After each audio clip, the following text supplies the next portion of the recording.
Buen día, ¿cómo están? Bueno, hello, hello. Bueno, vamos a, como les dije, nosotros estuvimos dando ya un par de clases de respi.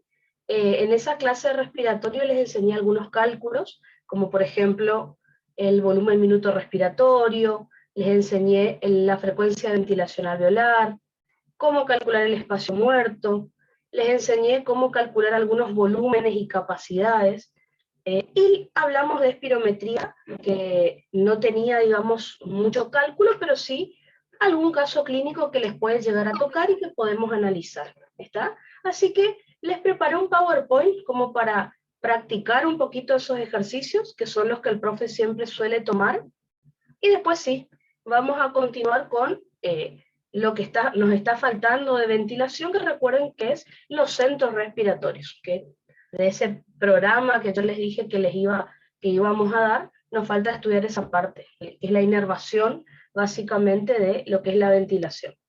Así que vamos a hacer primero un repasito con un PowerPoint, y ahí después sí, ya vamos a continuar con la teoría, ¿no? ¿Pueden ver el PowerPoint ahí? ¿Se ve bien? ¿Sale? Porque a veces sale de color negro la pantalla. A ver. Perfecto. Entonces, les preparé algunos problemitas que el profe, algunos supo tomar en los exámenes, y otros como para que podamos practicar ciertos ejercicios. Así que vamos a comenzar con la primera situación, que me dice lo siguiente. Dice, calcule el volumen corriente de un sujeto que respira con una frecuencia respiratoria de 12 respiraciones por minuto y tiene una ventilación minuto de 6 litros. ¿Está? Fíjense que el profe no, en vez de decir volumen minuto, acá utilizó otra palabra que es ventilación minuto. Se está refiriendo a lo mismo. ¿Tá? Entonces, ¿qué les parece? ¿Qué cálculo harían ahí? Fíjense que el profe les dio la frecuencia respiratoria y les dio el volumen minuto. Y les está pidiendo el volumen corriente. ¿Está? Perfecto. Flor me dice que ella haría 6.000 dividido 12. Fíjense que de la fórmula que les está pidiendo ahí, nosotros no la dimos a la fórmula. ¿Qué pasó? ¿Ah? Si anotaron esos datos, entonces paso al slide siguiente. ¿Qué fue lo que pasó? Yo en la fórmula que les enseñé es esta, ¿no es cierto? El volumen minuto respiratorio es igual al volumen corriente por la frecuencia respiratoria. Y fíjense que acá ya me dio la frecuencia respiratoria y ya me dio el volumen minutos. Así que lo que podemos hacer entonces es despejar esta fórmula. Como pueden ver entonces, si despejamos, yo quiero saber ahora el volumen corriente. Así que fíjense, el volumen corriente que está acá, que yo quiero despejar, por lo tanto la frecuencia respiratoria voy a tener que mover hacia el otro lado del signo igual. ¿Tá? Es decir, el cálculo que ustedes van a tener que hacer es volumen minuto respiratorio dividido frecuencia respiratoria. ¿No? Como dice entonces, como dijo Flor, entonces voy a tener que hacer una división. ¿No? Es decir, recuerden, ahí está el problema. 6 litros es lo que no tienen que hacer, justamente acuérdense que este cálculo yo les enseñé en mililitros. Así que vamos a hacer 6.000 mililitros por minuto dividido 12. ¿No? 6.000 dividido 12 me va a dar 500. Si hacen, por ejemplo, ¿tá? Obviamente se cancela minuto con minuto y me da 500 mililitros. Por ejemplo, si hacen 6 dividido 12, vamos a probar, me va a dar 0,5, pero ahí se tienen que acordar que tienen que poner en litros. O sea que en realidad de las dos maneras está bien. Si hacen 6.000 mililitros por minuto dividido 12, por minuto les va a quedar 500 mililitros. Fíjense que es la unidad que me sobró acá, ¿está? Y que tengo que poner. Si hacen 6 litros dividido 12 les da 0,5, pero acuérdense que tiene que estar en litros. O sea, si les dio 500 serían mililitros, si les dio 0,5 va a ser en litros. Así que fíjense, de una fórmula que yo les enseñé, si la despejan entonces pueden obtener el valor que ustedes quieran. ¿Está? Esto es bastante fácil, el profe ya lo ha preguntado varias veces, pero bueno, para que lo tengan en cuenta. Entonces, vamos a pasar al siguiente ejercicio. La situación número 2 dice lo siguiente. Dice, si un varón de 39 años y 68 kilogramos de peso tiene un volumen corriente de 500 mililitros y una frecuencia de respiratoria de 14 respiraciones por minuto, RPM significa respiraciones por minuto, me está preguntando cuál será su ventilación pulmonar y cuál será su ventilación alveolar. De vuelta, fíjense que el profe acá, en vez de usar el término volumen minuto respiratorio, usa el término ventilación pulmonar, ¿tá? Y después dice ventilación alveolar. Entonces, cuando se refiere a ventilación pulmonar es el volumen minuto respiratorio. Cuando se refiere a ventilación alveolar, sabemos que es la frecuencia de ventilación alveolar, ¿tá? Entonces, si hacemos el volumen minuto respiratorio primero, fíjense que el profe ya me dio los datos, ¿tá? ¿Cómo calcularían el volumen minuto respiratorio entonces? En base a los datos que tienen ahí. ¿Qué resultado piensan que le va a dar? A ver. Volumen minuto respiratorio y piensen, díganme, ¿qué les parece que le va a dar la frecuencia de ventilación alveolar para diferenciar de volumen minuto respiratorio? A ver.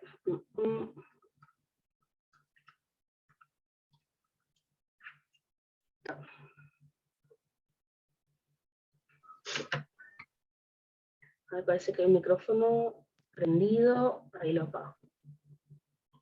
Entonces, el volumen minuto respiratorio, ¿cuánto les dio en base a los datos que le pasó el profe? ¿Qué les parece?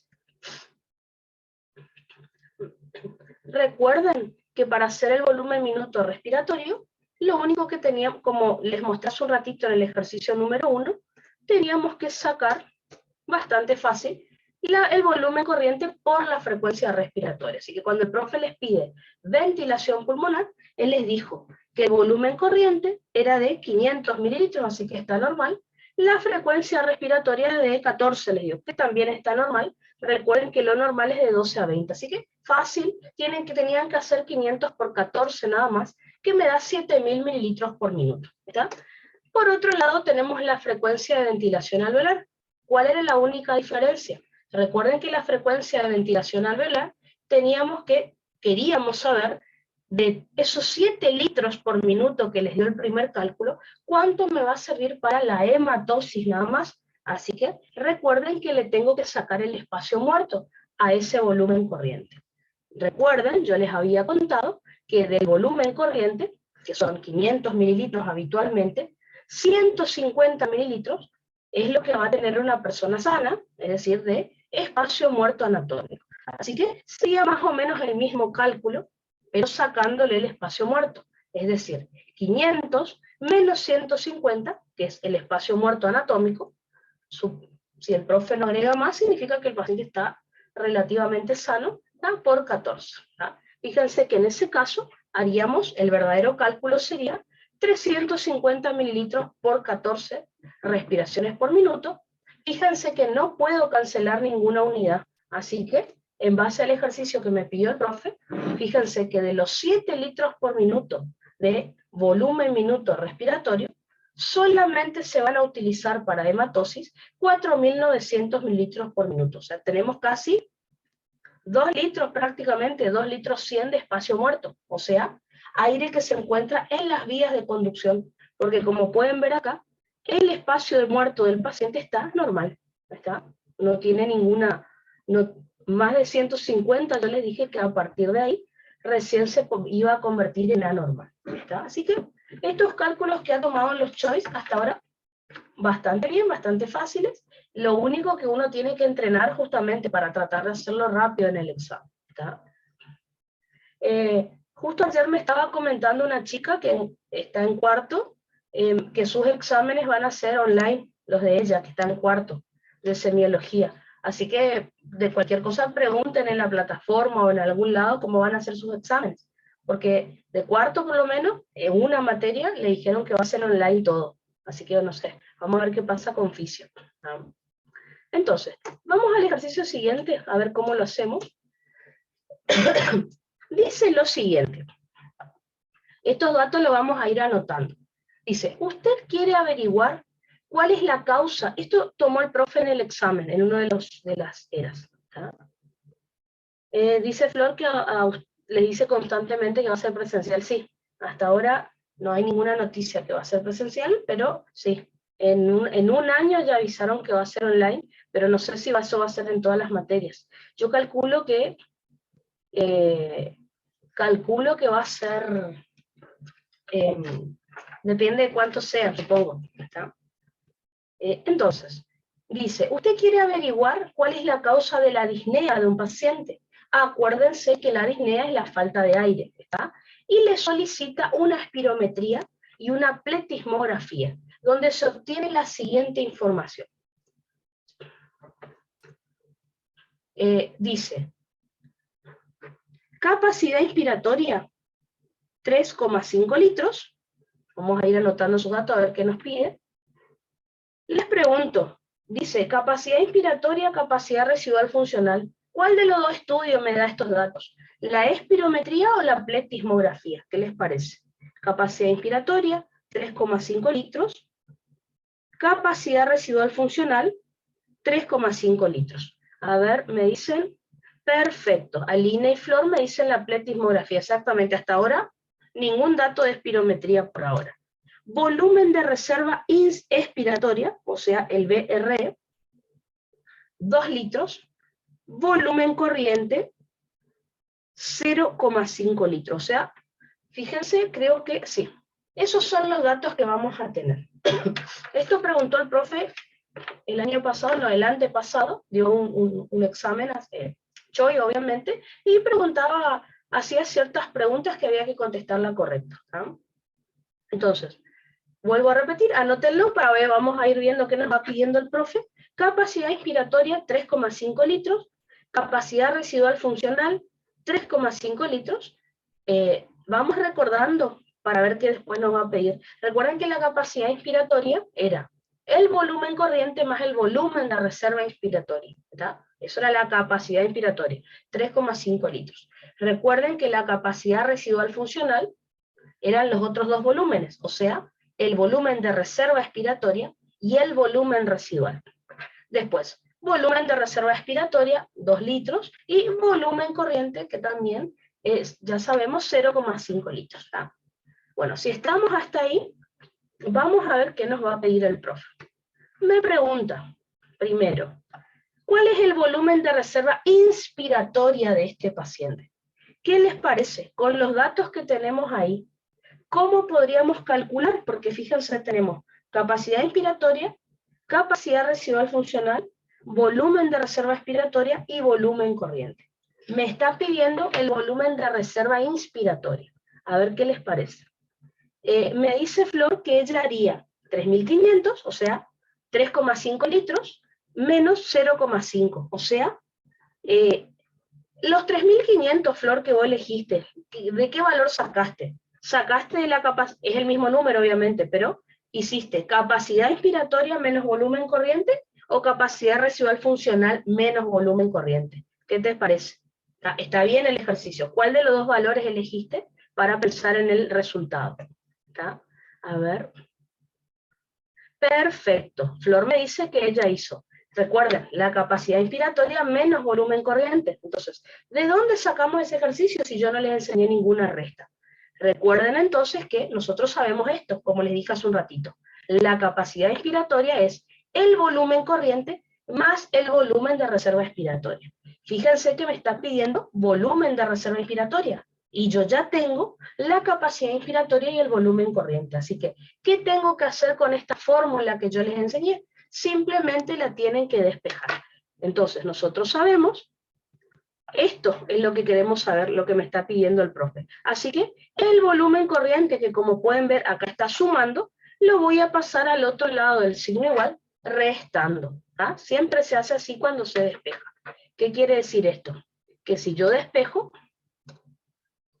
voy a obtener lo siguiente, que es lo que dijo Flor. Para sacar el volumen de reserva inspiratoria, entonces tengo que hacer la capacidad inspiratoria, que eran los dos volúmenes, le saco el volumen corriente, y ahí me queda el volumen de reserva inspiratoria, es decir, 3,5 litros, o 3.500, como ustedes quieran hacerlo, menos 0,5 litros. Obviamente me va a terminar quedando 3 litros de volumen de reserva inspiratoria. Ya lo voy a ir agregando acá. 3 litros. ¿Está? Otro dato que puedo agregar a todos los que ya tengo. ¿Está? Perfecto, entonces. Vamos a ver qué otra pregunta me hace respecto a esto. ¿Está? Sigan, anoten por las dudas el resultado, a lo mejor después lo tenemos que usar, no me acuerdo. Volumen de reserva inspiratoria, entonces, 3 litros, ¿está? Más todo lo que ya me dio el profe. Vamos a ver, me pregunta, ¿cuál es el volumen residual del paciente? ¿Qué les parece? Fíjense, todos los datos, a su dato le agregamos volumen de reserva inspiratoria también. ¿Cómo harían para calcular el volumen residual del paciente? ¿Qué les parece? Con los datos que tienen ahí.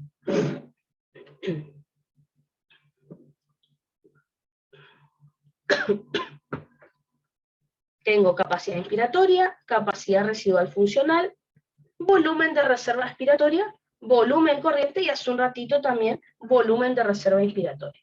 ¿Qué cálculo puedo hacer para sacar el volumen residual? Les recuerdo, el volumen residual es el volumen de aire que queda en los pulmones luego de una expiración forzada. O sea, yo hice toda la fuerza posible, expulsé el aire y me quedó igual de todas maneras aire en los pulmones. A ver, me dicen... Tiago me dice que él haría capacidad residual funcional menos el volumen de reserva expiratoria. Sí, lo mismo. El profe pone a veces, está bien, Tiago, capacidad funcional residual o residual funcional. Es exactamente lo mismo. Exactamente entonces como dice Tiago. ¿Está? Recuerden, ¿cuál es el cálculo que yo les enseñé? Yo les enseñé ¿no es cierto? Yo les enseñé que la capacidad residual funcional es igual al volumen de reserva expiratoria más el volumen residual. Pero bueno, ahora me está pidiendo el volumen residual y si vemos, nosotros tenemos los otros dos datos. Así que simplemente vamos a despejar. Si yo quiero saber el volumen residual, tengo que mover el volumen de reserva expiratoria. Si está sumando, lo voy a pasar al otro lado del signo igual restando. Es decir, despejando va a pasar lo que dijo Tiago, es decir, la capacidad residual funcional menos el volumen de reserva expiratoria. ¿Ah? Es decir, 3,5 litros de capacidad residual funcional menos los 2 litros del volumen de reserva expiratoria. ¿Está? Así que, por lo tanto, el volumen residual, podemos anotar también acá para ir completando, el volumen residual del paciente va a ser de 1,5 litros. Prácticamente tengo casi todos los volúmenes y capacidades. Perfecto, entonces como les digo siempre, las fórmulas que aparecen en los libros yo las puedo despejar y prácticamente utilizar de todas las maneras posibles. ¿Qué hubiera pasado si el profe me daba la capacidad residual funcional y el volumen residual? Yo podía sacar el volumen de reserva expiratoria y despejaba el volumen residual, me quedaba el volumen de reserva expiratoria. Así que eso es lo que, con lo que juega siempre el profe en los exámenes. Ustedes deciden qué despejar en base a las fórmulas que ya saben. Eso es como, digamos, lo más importante. Vamos a ver si hace... otra pregunta, me dice, ¿cuál es la capacidad pulmonar total? ¿Qué les parece? Recuerden que la capacidad pulmonar total era todo el aire que podían, todo el volumen con el que se pueden insuflar los pulmones por completo. De todos los datos que tienen ahí, fíjense que el profe les dio capacidad inspiratoria, capacidad residual funcional, volumen de reserva expiratoria, volumen corriente. Y hace un rato encima sacamos el volumen de reserva expiratoria y el residual encima, así que tenemos como bastantes datos que podríamos utilizar, ¿no?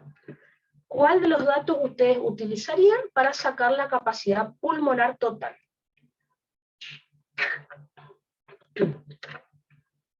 A ver, sería...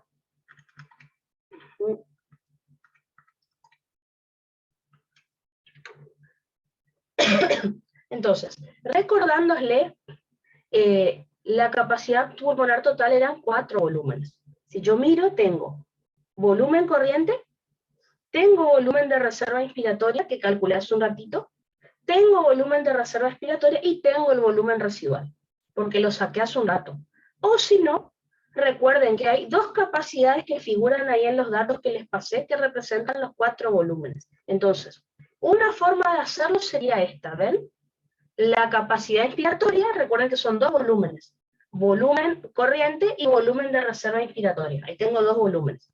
La capacidad residual funcional, recuerden que son los otros 2 volúmenes, o sea, el volumen de reserva expiratoria y el volumen residual. Así que ambos recuerden que eran, ay, ¿qué hice? Esperen que no sé qué apreté.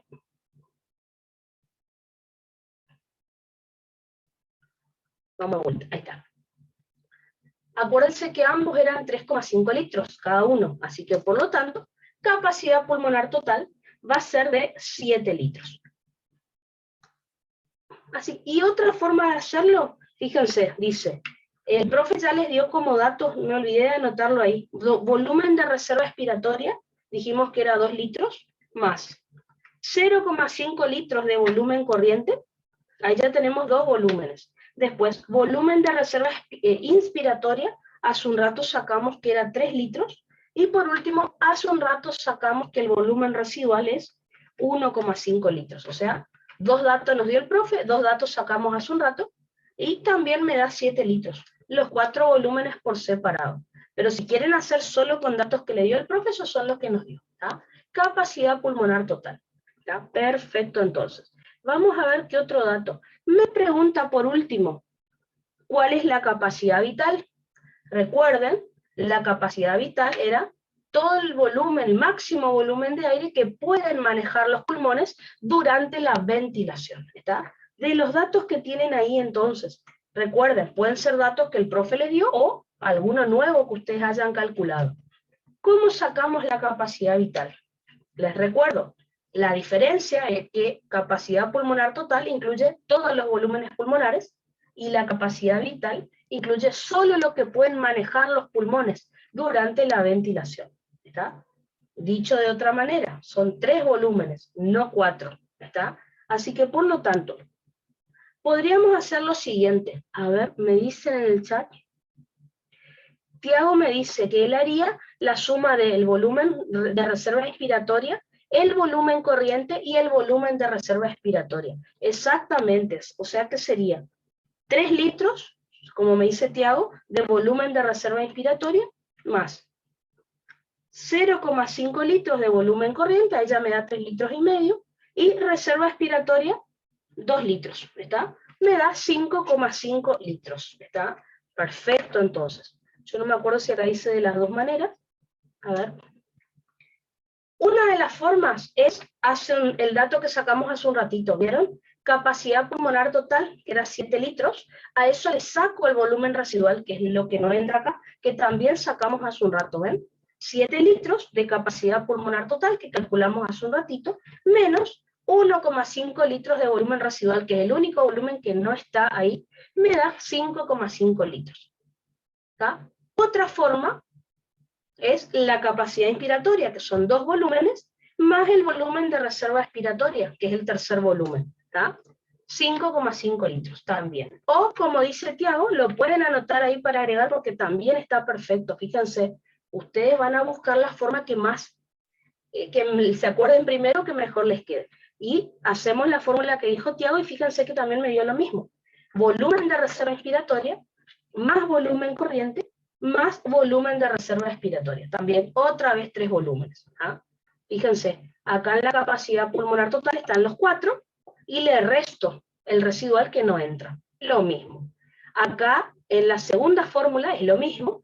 Tengo 2 volúmenes, corriente y el de reserva inspiratoria, y le agrego el de reserva expiratoria. También está bien. O como dice Tiago, sumo los 3 volúmenes menos el residual, también me da 5,5 litros. Fíjense, les muestro, descubrimos 3 maneras con todos los datos de sacar el mismo resultado. Así que espectacular.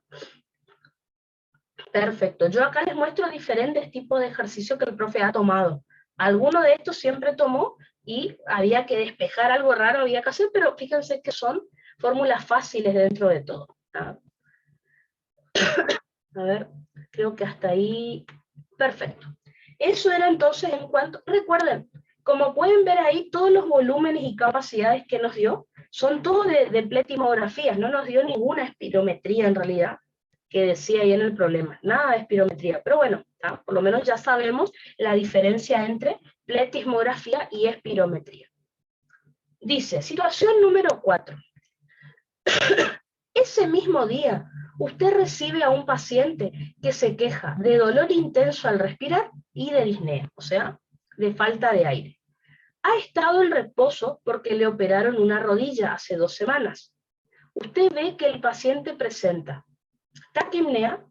Recordemos que la taquipnea es frecuencia respiratoria alta, o sea, por encima de 20 respiraciones por minuto. Cianosis peribucal. Recuerden que la cianosis es la coloración azulada de la piel y las mucosas, ¿verdad? Y luce en malas condiciones. Pensando en una explicación para la situación del paciente, decide hacer una medición de espacio muerto fisiológico. Encuentra los siguientes datos, ¿tá? Recuerden, espacio muerto fisiológico sería aquellos alvéolos y bronquiolos respiratorios que deberían estar funcionando, pero por algún motivo no lo están haciendo, ¿tá? No sabemos cuál es la causa. Entonces, el profe me da los siguientes datos. Ventilación en 3 minutos. Ventilación en 3 minutos, 30 litros. ¿Ah? A ver qué otro dato nos da. Frecuencia respiratoria, 20 por minuto. ¿Ah? En realidad, para los datos que vimos está normal. El profe dice que tiene taquipnea, pero bueno, está ahí, límite superior. Después dice, los gases arteriales muestran una presión arterial, o sea, presión arterial de dióxido de carbono, ¿ah? Sería dióxido de carbono en sangre, 25 milímetros de mercurio, y después dice presión arterial de oxígeno, 50 milímetros de mercurio. Ya que estamos estudiando, vamos por el principio, ¿cómo les parece que está la presión arterial de dióxido de carbono? ¿Les parece que está normal, que está baja, que está alta? No me pregunta, pero ya que estamos lo podemos analizar.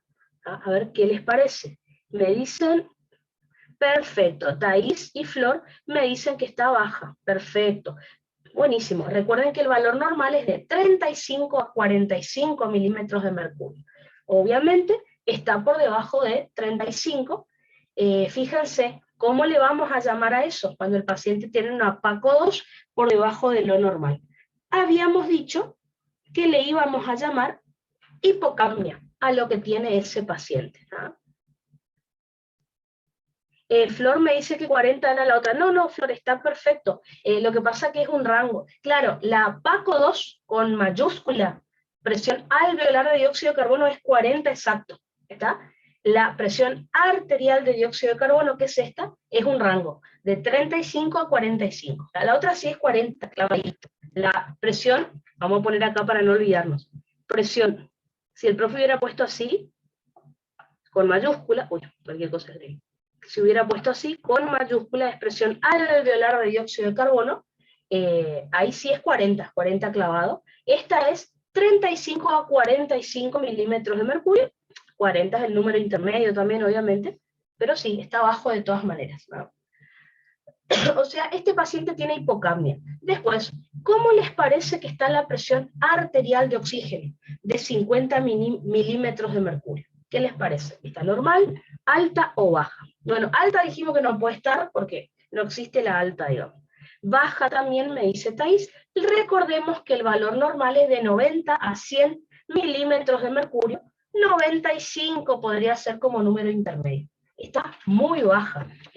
Ya van a estudiar en los próximos años. Este paciente tiene insuficiencia respiratoria.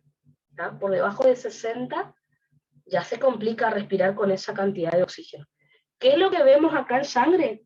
Presión arterial de oxígeno baja en sangre. Recuerden que a esto se le llama hipoxemia. Hipoxia no es lo mismo, ya vamos a analizar la diferencia. Así que este paciente tiene una frecuencia respiratoria ahí, límite superior, todavía no llega a ser taquipnea, pero casi, ¿está? Y tiene hipoxemia e hipocapnia, ambas cosas. A ver qué otro. Entonces, tenemos esos datos, no recuerdo si da algo más acá. Dice, la PSO2, la PECO2, dice que es de 12 milímetros de mercurio. Les recuerdo, PECO2 significaba presión de dióxido de carbono del aire expirado. Y dijimos que más o menos lo normal era 30 milímetros de mercurio en un paciente sano. Fíjense que este paciente está expirando menos dióxido de carbono del habitual, ¿está? Por algún motivo. Así que anotemos esos datos y vamos a ver. Fíjense, me da PACO2, me da PECO2. Ya más o menos sabemos qué fórmula podríamos calcular en base a eso, ¿está? Entonces, si anotamos los datos, vamos a ver qué nos pregunta el profe. El profe nos pregunta, dice, ¿cuál es el espacio muerto fisiológico de este paciente en porcentaje en litros? Recuerden, espacio muerto fisiológico. Tengo que calcular el espacio muerto, ¿ah? Si me da aumentado, me doy cuenta que además del anatómico va a estar el fisiológico. Así que tienen que calcular espacio muerto, ¿está? Me pregunta Aline si la PECO2 era 30. Exactamente, lo normal era 30. En este paciente es de 12, en este que me dio el profe, ¿tá? Lo normal era 30 milímetros de mercurio, exactamente. De nada, de nada. Dice, espacio muerto fisiológico. Recordemos, el espacio muerto se calculaba haciendo volumen corriente por la PACO2 menos la PECO2 divididos la PACO2. Otra vez, ¿está? Ahora, en base a los datos que les dio el profe, ¿cuál les parece que va a ser? El volumen corriente no me da, me dice la ventilación en 3 minutos. ¿Qué les parece? ¿Cómo harían eso? ¿No? Y antes de llegar al volumen corriente hay que hacer varias cosas ahí, ¿no? Fíjense, trampa que tienen que darse cuenta, ¿no es cierto? El profe me dio ventilación en 3 minutos. Yo necesito saber en 1 minuto primero para poder empezar a hacer el cálculo, ¿está? 30 dividido 3, me dice Flor, exactamente. Primero necesito saber el volumen minuto. El profe me dio en 3 minutos, que es lo que yo no necesito, ¿está? Así que podemos, como dice Flor, hacemos la división para saber en 1 minuto. Fíjense, si en 3 minutos yo tengo 30 litros de volumen minuto respiratorio, yo necesito saber en 1 minuto cuánto es. Así que hago 1 por 30, que no tiene sentido, dividido 3. O sea, es lo que dijo Flor, ¿ven? 30 dividido 3 es lo que tengo que hacer, ¿tá? Sin hacer tanto planteo, lo pueden hacer más rápido, pero yo es nada más para recordarles que es lo que tendríamos que pensar, ¿tá? Entonces, 30 dividido 3 básicamente es lo que me va a quedar. Así que el volumen minuto respiratorio del paciente es de 10 litros, ¿está? Listo. Ya sé cuál es el volumen minuto respiratorio del paciente. Ahí cómo seguimos. Recuerden, para sacar el espacio muerto necesito el volumen corriente, no el volumen minuto respiratorio. A ver. Ahí dividimos por 20, me dice Flor, y daría 0,5 litros. Es decir, ustedes ya saben, fíjense, el volumen minuto respiratorio y la frecuencia respiratoria. Podrían despejar la fórmula que yo les enseñé de volumen minuto respiratorio y ahí les va a dar la fórmula que ustedes necesitan, que es la que dice Flor. Es decir, necesito volumen corriente, pero yo sé esta fórmula que me dice que el volumen minuto respiratorio es igual a volumen corriente por frecuencia respiratoria. Y yo necesito saber el volumen corriente. Entonces, ¿qué voy a hacer? La frecuencia respiratoria ya tengo, el volumen respiratorio saqué recién, volumen minuto, así que si quiero despejar volumen corriente, la frecuencia respiratoria que está multiplicando va a pasar al otro lado del signo igual, dividiendo. Y fíjense que ahí despejaron la fórmula que ustedes necesitaban. O sea, como dice Flor, voy a tener que hacer despejar y voy a tener que hacer sacar el volumen corriente haciendo volumen minuto respiratorio dividido frecuencia respiratoria, ¿tá? Fíjense, me dio 10 litros de volumen minuto respiratorio, dividido 20 de frecuencia respiratoria. ¿Está? Fíjense, minutos puedo cancelar con minutos, así que esto me va a quedar en litros, o sea, voy a hacer 10 dividido 20, y como dice Flor, me da 0,5 litros de volumen corriente. Voy a anotar esto, así no me olvido. Fíjense, 0,5 litros. Recién ahí llegamos al volumen corriente. Los otros datos ya lo teníamos. Ya tengo la PACO2, ya tengo la PECO2. Lo único que me faltaba, fíjense, que era el volumen corriente, y de paso practicamos diferentes tipos de ejercicio que el profe pide. Así que ahora sí, anotamos, volumen corriente 0,5 litros, ya está. Así que ahora sí, por fin, podemos sacar el volumen del espacio muerto, que era igual al volumen corriente por la presión arterial de dióxido de carbono menos la presión de dióxido de carbono del aire expirado, dividido la presión arterial otra vez de dióxido de carbono. ¿Está? A ver cuánto nos da. Recuerden que eso tienen que hacer, no está ahí entre paréntesis en el ejercicio, pero recuerden que estaría bueno que lo hagan todo eso entre paréntesis. Primero la resta, como les dije, ¿está? Primero la resta, luego la división y finalmente hacen la multiplicación. ¿Está? Entonces, poniendo los datos que ya tenemos, fíjense que es 0,5 litros de volumen corriente por 25 de PACO2 menos 12 de PECO2 dividido 25 de PACO2. ¿Está? A ver cuánto sería.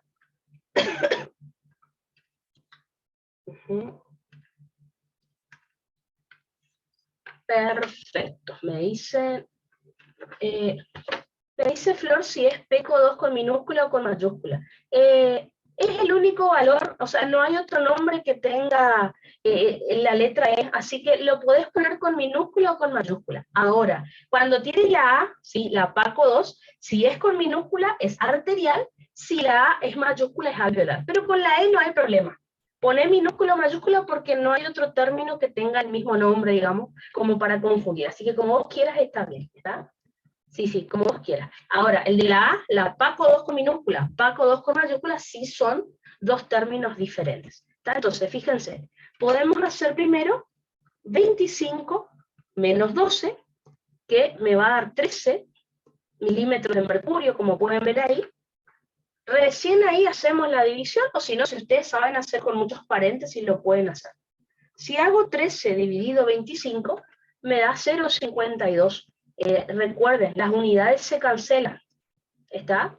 Milímetro de mercurio se cancela con milímetro de mercurio. Me queda 0,52 sin unidad, como que me quedó un cociente. Y por último, entonces multiplico los 0,5 litros de volumen corriente por 0,52. Fíjense que esto, como la única unidad que tengo es en litros, fíjense ahí cancelé milímetro con milímetros de mercurio, me da 0,26 litros. ¿Está? Pero vamos hacia atrás 2 segundos. Me dice, ¿cuál es el espacio muerto fisiológico de este paciente en porcentaje y en litros? Les muestro, en litros ya vimos recién, van a ver que en porcentaje es una pavada. Me dio eso, ¿no es cierto? ¿Saben cuál es el porcentaje? Esto, lo tienes que multiplicar por 100, pero esto es el porcentaje. ¿Ven? Re fácil. O sea, no tienen que calcular nada. 0,26 litros sería el 52% del volumen corriente. Entonces, me parece que en la clase anterior yo no les conté.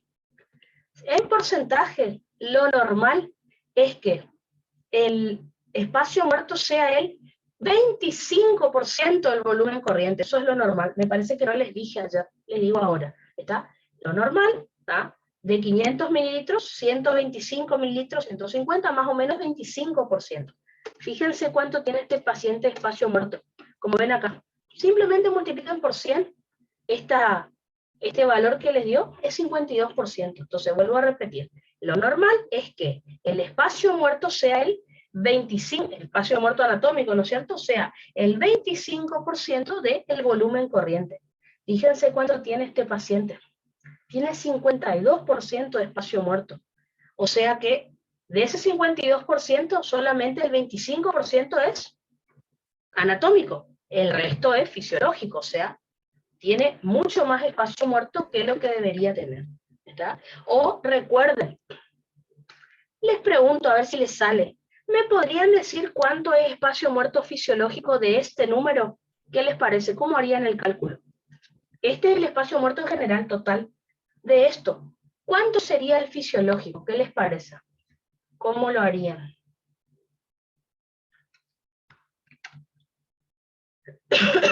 Lo pueden hacer con este número o en mililitros, ¿verdad? Entonces, de este número, recuerden, 150 mililitros es anatómico. El resto será lo que se agregó al espacio muerto anatómico. A ver, me dice, ¿qué multiplico por 100? Este número, porcentaje.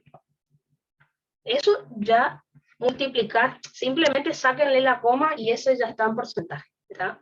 Porque me está pidiendo espacio muerto en porcentaje. El valor en litros ya lo tengo. El porcentaje es ese, de ahí lo sacan, es re fácil, ¿está?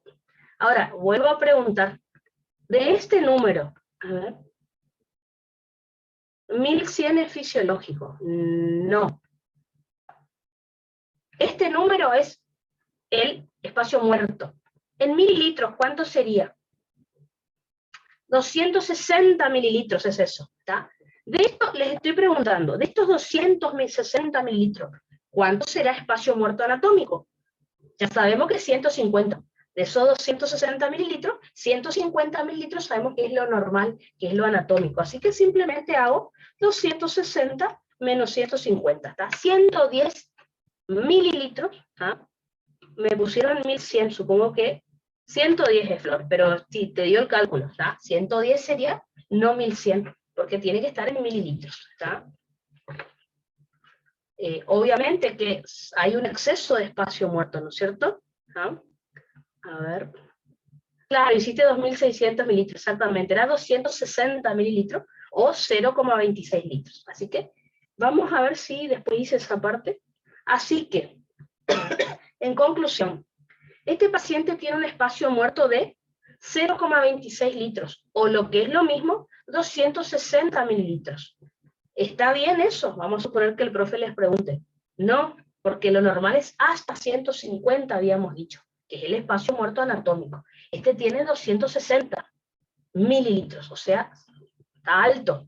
¿Qué significa? Que a los 150 mililitros de espacio muerto anatómico se le agregó más, y es el espacio muerto fisiológico.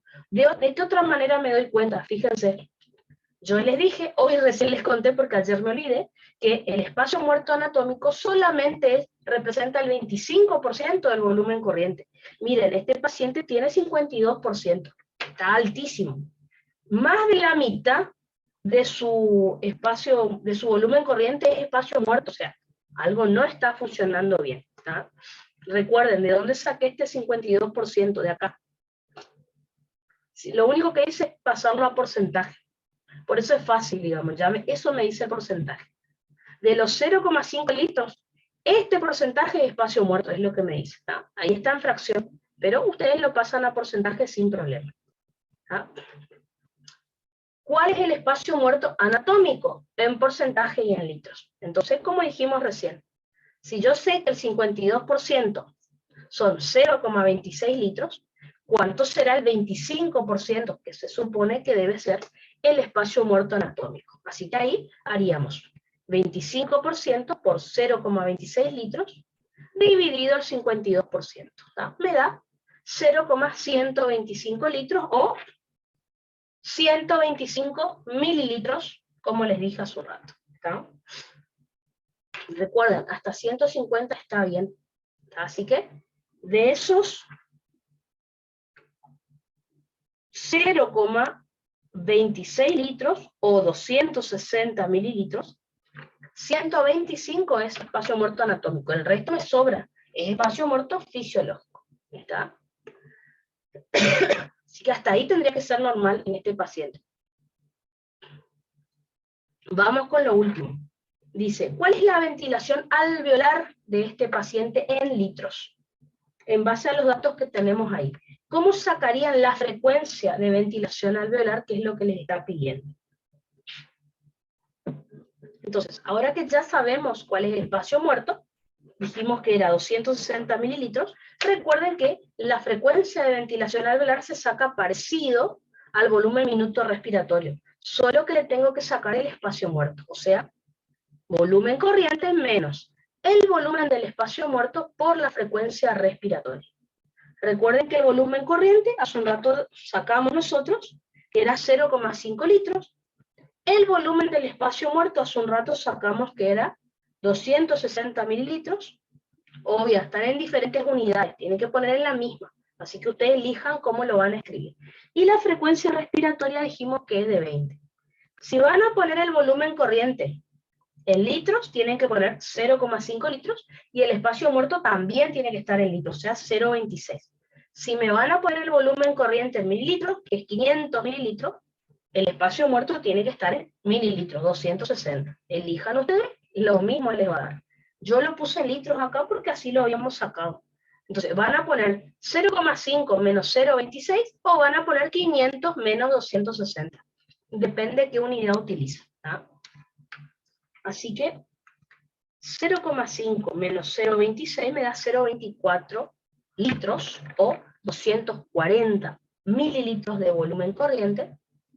Ya le saqué el espacio muerto en realidad, así que es lo que voy a usar para la ventilación alveolar, por la frecuencia respiratoria me da 4,8 litros por minuto.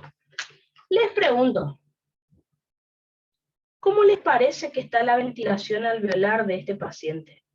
En base a los valores que estudiamos. ¿Qué les parece? Está un poquito alta si lo miramos, ¿no es cierto? Flor, ¿en qué parte se te cortó? ¿En estas de la ventilación alveolar? Ah, perfecto. Volvemos entonces un poquitito hacia atrás. Entonces, me está pidiendo el profe la ventilación alveolar de este paciente en litros, ¿está? Así que tengo que tratar de que me dé la unidad, ¿está? Perfecto. Entonces, recuerden que la ventilación alveolar de este paciente, el cálculo es parecido al volumen minuto respiratorio. Lo único que le tengo que sacar es el espacio muerto. Entonces, ya tenemos el volumen corriente, que hace un rato sacamos que era 0,5 litros. Después, ya tenemos el volumen del espacio muerto, que dijimos que era 0,26 litros hace un rato, y ya tenemos la frecuencia respiratoria. Me está pidiendo el profe en litros, así que lo vamos a hacer en litros, ¿está? 0,5 litros de volumen corriente, a eso le tengo que sacar el espacio muerto, que dijimos que era 0,26 litros, ¿está? Y después multiplicarlo por la frecuencia respiratoria. Si el profe no me hubiera pedido en litros, lo puedo hacer en mililitros si quiero.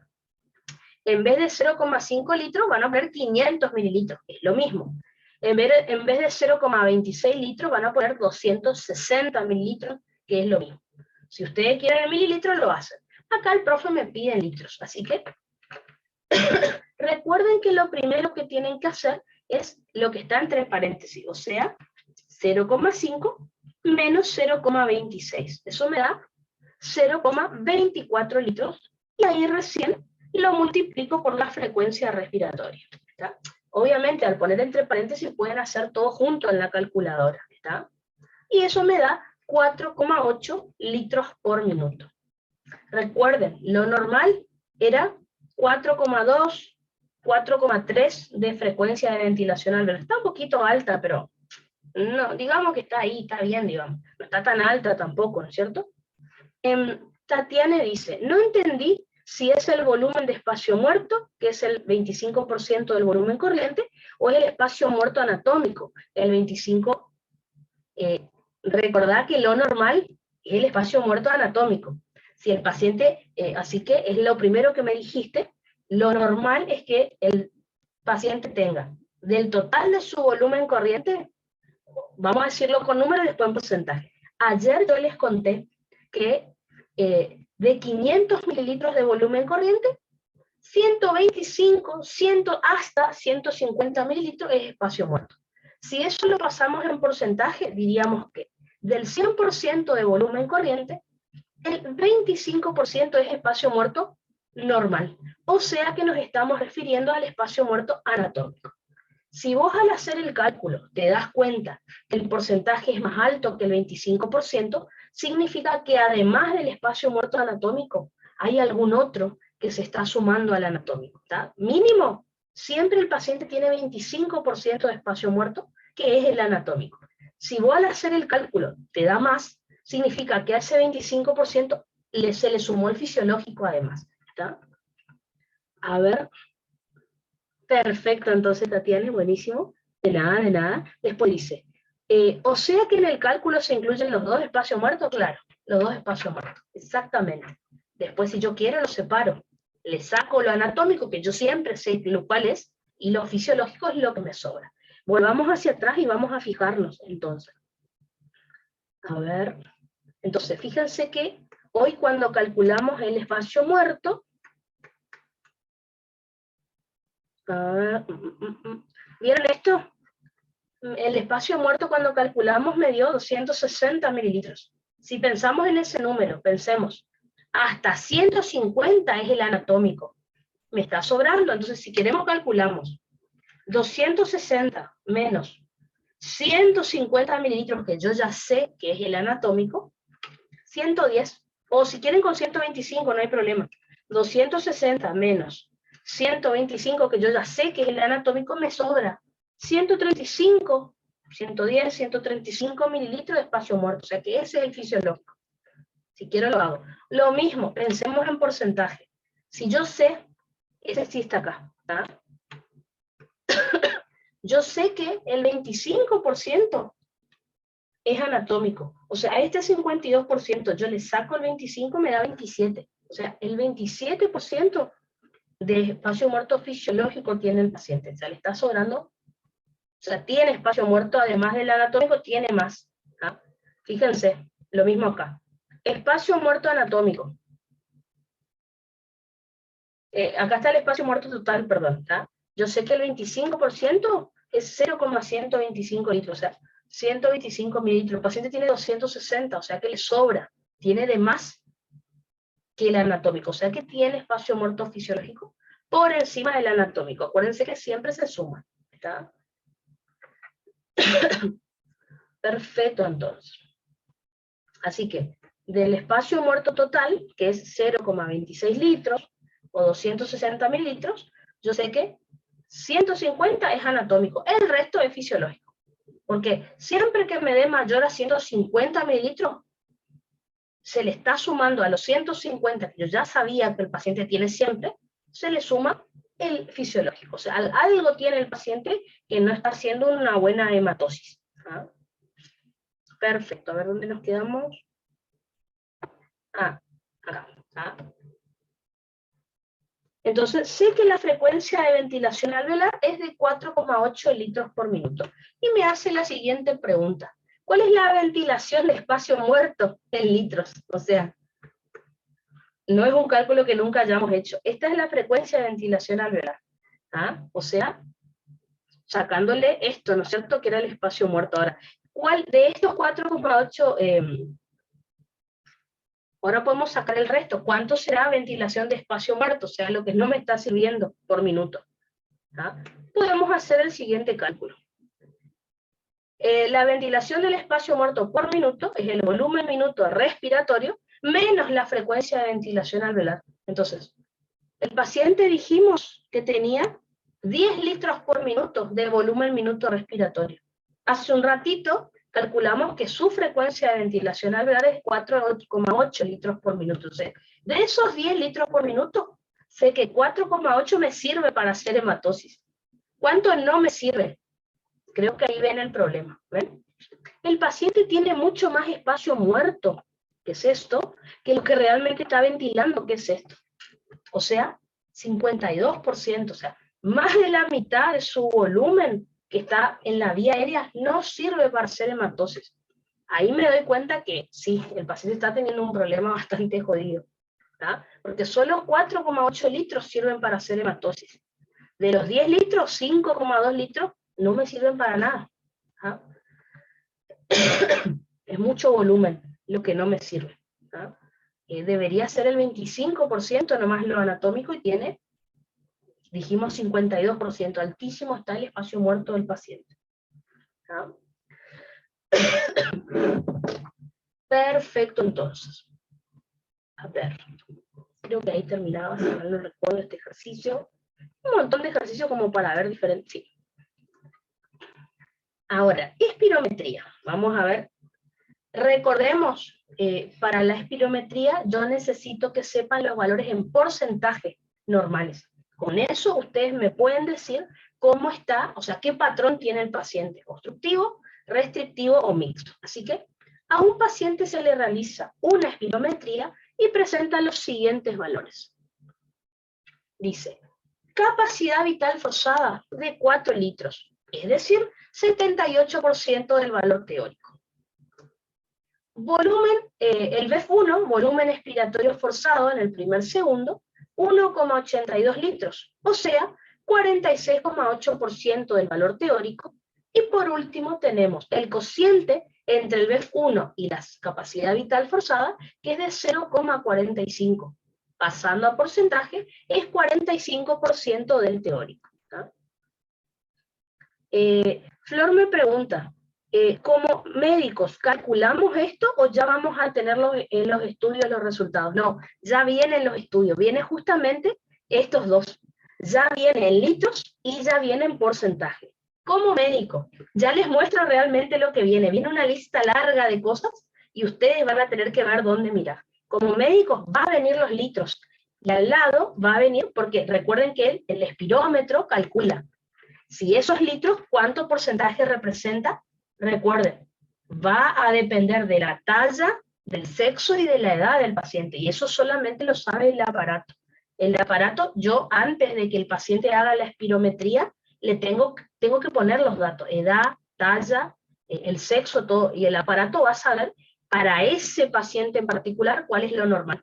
Y me va a tirar en litros, que no me sirve a mí, en porcentaje es lo que a mí me sirve, ¿está? A ver. Los anteriores que estábamos haciendo. En realidad, la pletismografía no se hace hoy en día prácticamente. Así que creo que, o sea, ¿por qué mediríamos esos volúmenes en un paciente? Hoy en día ya no se hace, prácticamente no. Aparte, imagínense que en un hospital haya un pletismógrafo, es rarísimo. Tiene que ser, no sé, capaz en un estudio científico de última, así que no. Creo que nunca más en su vida van a hacer esos cálculos. ¿Está? Ahora, espirometría sí. ¿Está? Les pregunto entonces, miren esos resultados que les di ahí de espirometría. ¿Cómo está la capacidad vital forzada de esta paciente, de este paciente? ¿Qué les parece? ¿Está normal o baja? Recuerden que alto no existe, o está normal o baja. ¿Qué les parece? Recuerden, no se miran los litros, se mira el porcentaje. Capacidad vital forzada, ¿normal o baja? ¿Qué me dirían? Les recuerdo, a ver. Perfecto, Aline me dice normal. ¿Por qué? Porque recuerden que el valor normal es mayor al 75% del valor teórico. El paciente tiene 78, así que si tiene de 75 para abajo, diríamos bajo. Si tiene de 76 para arriba, diríamos normal. Nunca está el alto, ¿verdad? Así que la capacidad vital forzada de este paciente está normal, porque el valor normal es mayor del 75% del valor teórico. Tiene 78%, así que está perfecto. El BEF1, ¿cómo les parece que está? 46,8% dice. A ver, ¿qué me diría? Perfecto, Tatiana me dice que está abajo. Recuerden, el profe les va a poner los litros para que ustedes se mareen. No tienen que mirar los litros, el porcentaje me interesa. Perfecto, está abajo, ¿no es cierto? A ver, ay, no quiere. ¿Por qué? Recordemos que el valor normal del BEF1 es mayor al 80% del valor teórico. Tiene 46,8, así que está muy bajo en realidad. ¿Está? Y por último me dice el cociente entre el BEF1 y la capacidad vital forzada, me dice 45%. Obviamente está bajo. ¿Por qué? Porque lo normal es mayor del 75% del valor teórico, o mayor al 0,75%. Así que está bajo también. A ver. Perfecto, Aline. Entonces, díganme, BEF1 bajo, capacidad vital forzada normal y cociente entre el BEF1 y la CBF bajo. ¿Qué patrón tiene el paciente? ¿Normal? ¿Tiene patrón obstructivo? ¿Tiene patrón restrictivo o tiene patrón mixto? Fíjense que es fácil mirar, el dibujo por ahí va a ser difícil, pero esto es fácil de identificar. Obstructivo, perfecto, Tatiana, buenísimo. ¿Me podría decir qué patología podría tener el paciente o cuáles? Porque solo con la espirometría no lo podemos saber. Es como dijo Thais ayer, en la historia clínica, en base a los antecedentes del paciente, puedo llegar a averiguar, pero no con la espirometría. A ver, pero me dice, perfecto, Flor me dice que es EPOC, Tatiana me dice que es asma. Exactamente. No sé cuál de las dos, porque como dijo Thais ayer, habría que mirar los antecedentes del paciente, si fuma, si es alérgico, y eso me tira como datos, ¿no es cierto? Pero bueno, perfecto. Entonces, ¿qué tipo de patrón se observa en la espirometría? Ustedes ya me contaron, patrón obstructivo, exactamente, que se caracteriza, recuerden, BEF1 bajo, capacidad vital forzada normal y cociente bajo. Perfecto. ¿Cuáles son las causas de dicho trastorno? Me contaron ustedes que podría ser asma o podría ser enfisema pulmonar. ¿Está? Cualquiera de las dos. O si ponen EPOC también está bien, porque el enfisema es una de las enfermedades que forma parte de la EPOC, de la enfermedad pulmonar obstructiva crónica. Perfecto. Buenísimo. Vamos con la situación número 6 entonces. Entonces, el profe tranquilamente les pone algo así y ustedes le dicen, les puede preguntar qué patrón tiene o qué patología podría tener, y le pone asma, opción B, fibrosis, opción C, parálisis de los músculos de tórax, opción D, fractura múltiple de costilla. Y ustedes se acuerdan en base a lo que vimos, cuál de todas esas era obstructivo, por ejemplo. O sea, algo así. ¿Ah? Perfecto. Vamos con la situación número 6. Dice lo siguiente. A un paciente se le realiza una espirometría y presenta los siguientes valores. Capacidad vital forzada, 2 litros, es decir, 39% del valor teórico. ¿Qué les parece? ¿Cómo está la capacidad vital forzada de este paciente? 39% del teórico. A ver. Perfecto, Flor me dice que está baja, ¿no es cierto? Claro, porque el valor normal dijimos que era mayor al 75% del valor teórico. Perfecto, está baja. Buenísimo. Perfecto. ¿Cómo les parece que está el BEF1? Dice 1,82 litros, o lo que es lo mismo, 46,8% del valor teórico. ¿Qué les parece? ¿Cómo está el BEF1 de este paciente? Perfecto, Aline me dice que está bajo. Exactamente, porque sabemos que lo normal es mayor al 80% del valor teórico. Tiene 46,8, está bastante bajo. Perfecto. Les pregunto, ¿cómo está el cociente entre el BEF1 y la capacidad vital forzada? Me dice que es 0,90 o lo que es lo mismo, 90% del valor teórico. ¿Qué les parece? Perfecto, Tatiana me dice que está normal. Exactamente, porque recuerden que el valor normal era mayor al 75% del valor teórico. Entonces, ¿qué les parece? BEF1 bajo, capacidad vital forzada baja, pero el cociente normal. ¿Qué patrón puede tener el paciente? ¿Normal, obstructivo, restrictivo o mixto? ¿Qué les parece?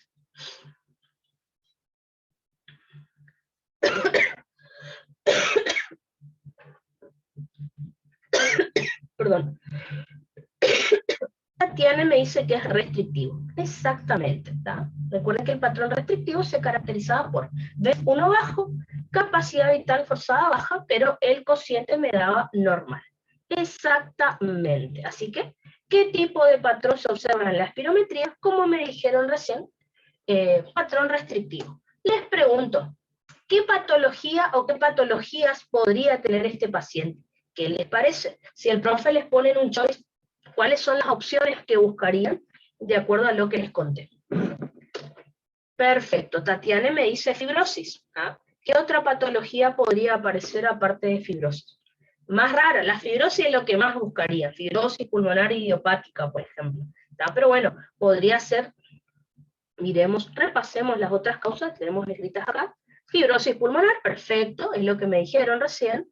¿Tá? Osteocondritis, exactamente. ¿Tá? Síndrome de estrés respiratorio del recién nacido, es poco común, porque a un bebé no se le hace espirometría, pero bueno. Enfermedades osteomusculares, que también me nombraron recién, fíjense, osteocondritis o síndrome de Tietze, parálisis muscular, tórax inestable, o sea, múltiples fracturas costales, exactamente. No sé cuál de esas vamos a tener.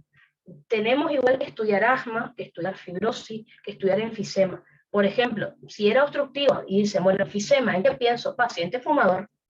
Si pienso en patrón obstructivo y que puede ser asma, pienso que el paciente es alérgico a algo generalmente, o hay ciertas épocas del año que le agarra los ataques de asma. Ya vamos a ver que la fibrosis pulmonar, como les dije, puede ser que no haya ninguna causa, o que sea un paciente que trabaja en una mina de carbón, de último, cosas así. ¿Ah? Y bueno, lo de la osteocondritis o parálisis muscular, habría que pensar en alguna enfermedad que tenga el paciente relacionada. Tórax inestable, bueno, tuvo un accidente de tránsito, o se cayó del primer piso, no sé, algo así, se fracturó las costillas. ¿Ah? Digamos que la historia clínica me va a ayudar a ver qué puede tener este paciente. ¿Ah? Perfecto. Vamos con la situación número 7, que me dice lo siguiente. Varón de 36 años, con cuadro de varios meses de evolución, de tos, de predominio nocturno, sin disnea ni ruidos respiratorios anormales. No refiere rinorrea. Rinorrea sería que no le chorrea la nariz, digamos, no tiene moco chorreando por su nariz. ¿Tá? Así que, un paciente con tos, la verdad que no especifica más, ¿no es cierto? Y no se asusten, esta es la verdadera espirometría. No se asusten, por eso les digo, yo les quería mostrar realmente, dice, bueno, ¿dónde miro? Fíjense lo que dice acá. Dice, mejor FBC, es mejor capacidad vital forzada, se ve que se les hizo varias, mejor capacidad vital forzada, dice acá, ¿qué significa? Pre significa antes de la prueba de broncodilatadores. Recuerden que Thais, ayer había comentado que si al paciente se le hace una prueba de broncodilatadores, veremos si mejora o no. Acá dice pre, que es el valor que me dio, la mejor capacidad vital forzada es de 4,17 litros, siendo que el valor de referencia para ese paciente de 36 años es 3,93 litros. Fíjense, el aparato sabe cuánto tiene que ser, y esto es lo que tiene el paciente. Y acá está el porcentaje, ¿ven? 106%. Eso es lo que ustedes tienen que mirar. No se asusten, no les va a tocar este caso clínico. Yo quería que vean realmente cómo es. Después dice, mejor FEV1, es decir, es el BEF, ¿tá? En inglés nada más. ¿Tá? El BEF1, el mejor de todos los que se les hizo, fíjense que en el paciente me dio 3,51 litros, siendo que el valor de referencia para ese paciente en particular es de 3,13 litros, o sea que expulsó, su BEF1 es de 112%. ¿tá? Y después fíjense otras cosas que también se miden. Capacidad vital forzada, que ya dijimos hace un rato. Fíjense el volumen expiratorio forzado a los 0,5 segundos. Fíjense las cosas que mide el espirómetro. Acá está el que les nombré recién, volumen expiratorio forzado en el primer segundo, volumen expiratorio forzado a los 3 segundos, cociente entre el BEF a los 0,5 segundos y la capacidad vital forzada, cociente, acá está el que nos interesa, ¿tá? Acá está, estos son dos datos que ya nos sirven, y después acá está el cociente, ¿ven? Entre el BEF1 y la capacidad vital forzada, ¿está? Que acá ya me dio en porcentaje, acá está, ya está el porcentaje, que es 84,07%. ¿Está? ¿Por qué me dicen, Hermi? ¿Por qué mirás el 84,07 y no el 107 de acá? Quiero que ustedes se fijen esto. Recuerden, por eso les digo, el profe les va a dar los datos, pero les muestro de dónde salió el 84,07. Fíjense que me dice que el cociente es entre el BEF1 y la capacidad vital forzada. Si yo tengo que hacer el cociente con los litros que me da el espirómetro, ¿está? O sea, el BEF1 era 3,51 según lo que dice ahí, dividido 4,17 de capacidad vital forzada, fíjense que me da 0,84, o en porcentaje 84,07%. No importa, es para que ustedes vean de dónde salen los números, y vean que el espirómetro, como les dije, mide muchas cosas la espirometría, mide litros, después acá en valor de referencia es lo que tendría que tener ese paciente en particular, de acuerdo a su talla, a su edad y a su sexo. El espirómetro sabe cuál sería el valor de ese paciente. Nosotros miramos el porcentaje, que es lo que nos interesa. Así que no se mareen, esto no les va a tocar a ustedes, pero es para que vean cuáles son los datos que el profe les va a dar, vamos a suponer, aparte del casito clínico. Fíjense, BEF1, 112%. ¿Qué les parece? BEF1 del 112%, ¿cómo está? Recuerden, el valor alto no existe. O está normal o está bajo. BEF1 del 112%, ¿qué me dirían? ¿Está normal o está bajo?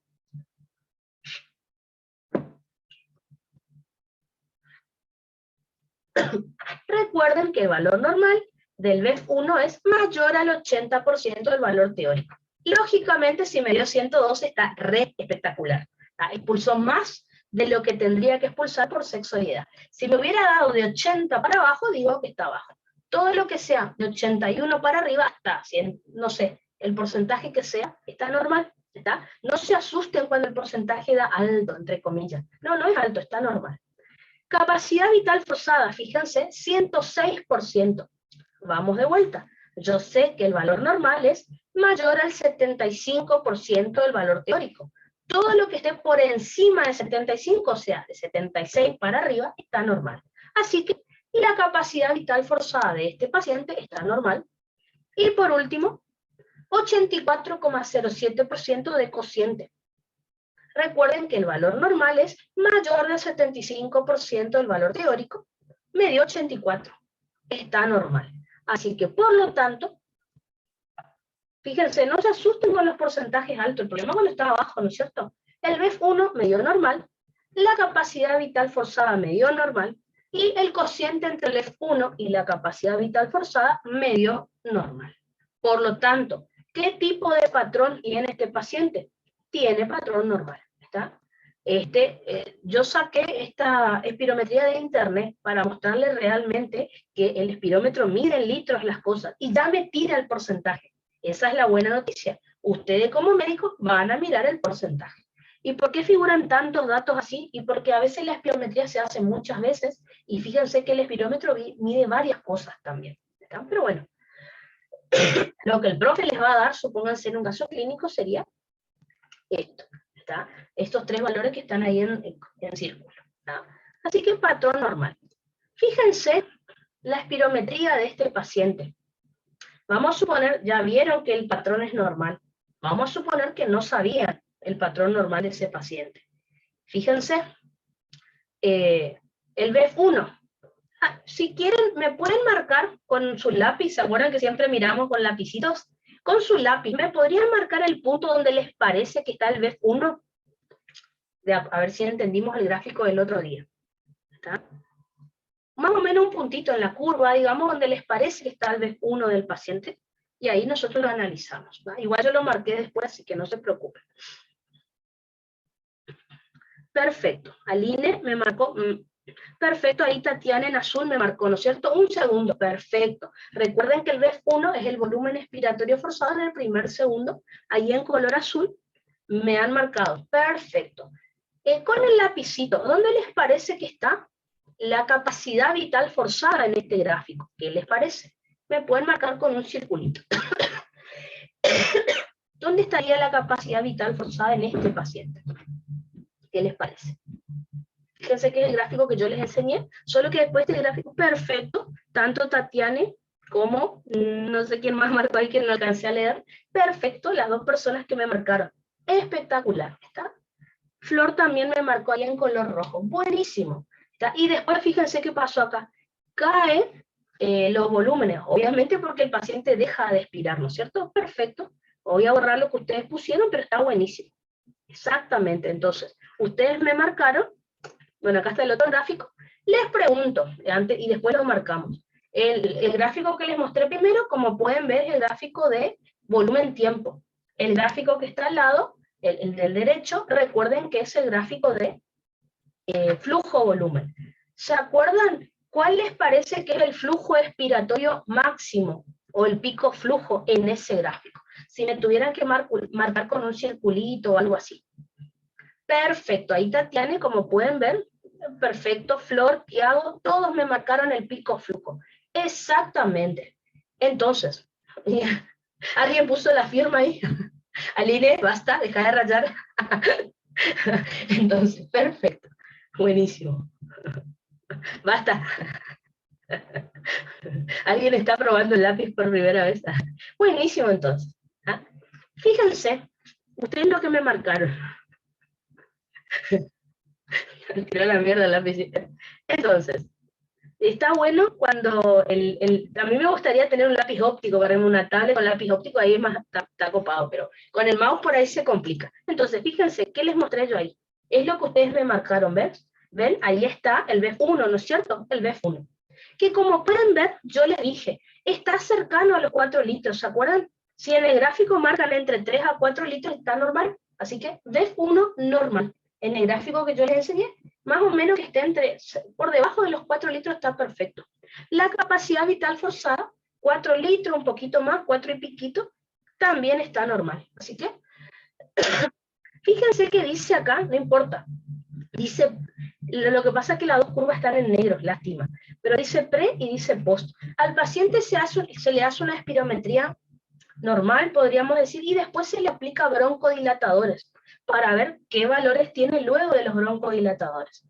Como dijo Thais ayer, eso solamente serviría si el paciente es asmático. Mejoraría la función con la prueba de broncodilatador. Y lo mismo acá, no importa. Son dos curvas las que se ven acá, lástima que están ambas en color negro, ¿está? Pero una es antes de la prueba de broncodilatador y otra es, el paciente tiene más o menos la misma, ¿está? Después, otra cosita, ustedes me marcaron hace un ratito el flujo expiratorio máximo, como pueden ver ahí, el pico flujo. Fíjense, dijimos que el flujo expiratorio máximo, el valor normal es entre 6 a 8 litros por segundo. Este paciente tiene 8 litros, así que buenísimo, está todo normal. ¿Está? Después, fíjense, les pregunto, si pueden marcarme con un circulito, más o menos, ¿dónde me marcaría más o menos el FEF 2575? No importa, más o menos, ¿no? En la curva que está ahí, con un circulito, más o menos, ¿dónde lo marcaría? Recuerden que FEF 2575 significa flujo expiratorio forzado entre 25 al 75% de la capacidad vital forzada. Fíjense que en este gráfico perfecto, ahí me marcó Flor y Tatiana. Acá me mide en litros la capacidad vital, no en porcentaje, pero bueno, más o menos recuerden que no es ni el flujo expiratorio máximo, ni la parte más baja de la curva. Es justamente donde me marcaron Flor y Tatiana, en la mitad del gráfico. Ese sería más o menos el FEF 2575. Exactamente. Pero bueno, perfecto. Buenísimo, entonces creo que, bueno, patrón normal, como pueden ver el gráfico está, por lo que veo está todo bien. El del paciente que vimos hace un rato, obviamente, sabíamos que estaba normal, pero si les llega a tocar el gráfico, fíjense que lo pueden saber también en base a lo que estudiamos. ¿No? Vamos a ver la siguiente situación, dice. Varón de 52 años, fumador de un paquete de cigarrillos por día, con tos y expectoración crónica habitual y ruidos respiratorios anormales. Trabaja de agricultor. ¿Qué les llama la atención de esto? Lean el caso y me dicen, a mí me llama la atención tal cosa. ¿Qué les parece? Que les pueda ayudar, ¿no es cierto?, si luego le hago una espirometría. A ver, me dicen, perfecto, me dicen, ¿quién me habló? Aline me dice cigarros, claro, el cigarrillo. Ruth me dice hábito de fumar y su trabajo. Perdón, Thais. Ruth me dice el trabajo de agricultor.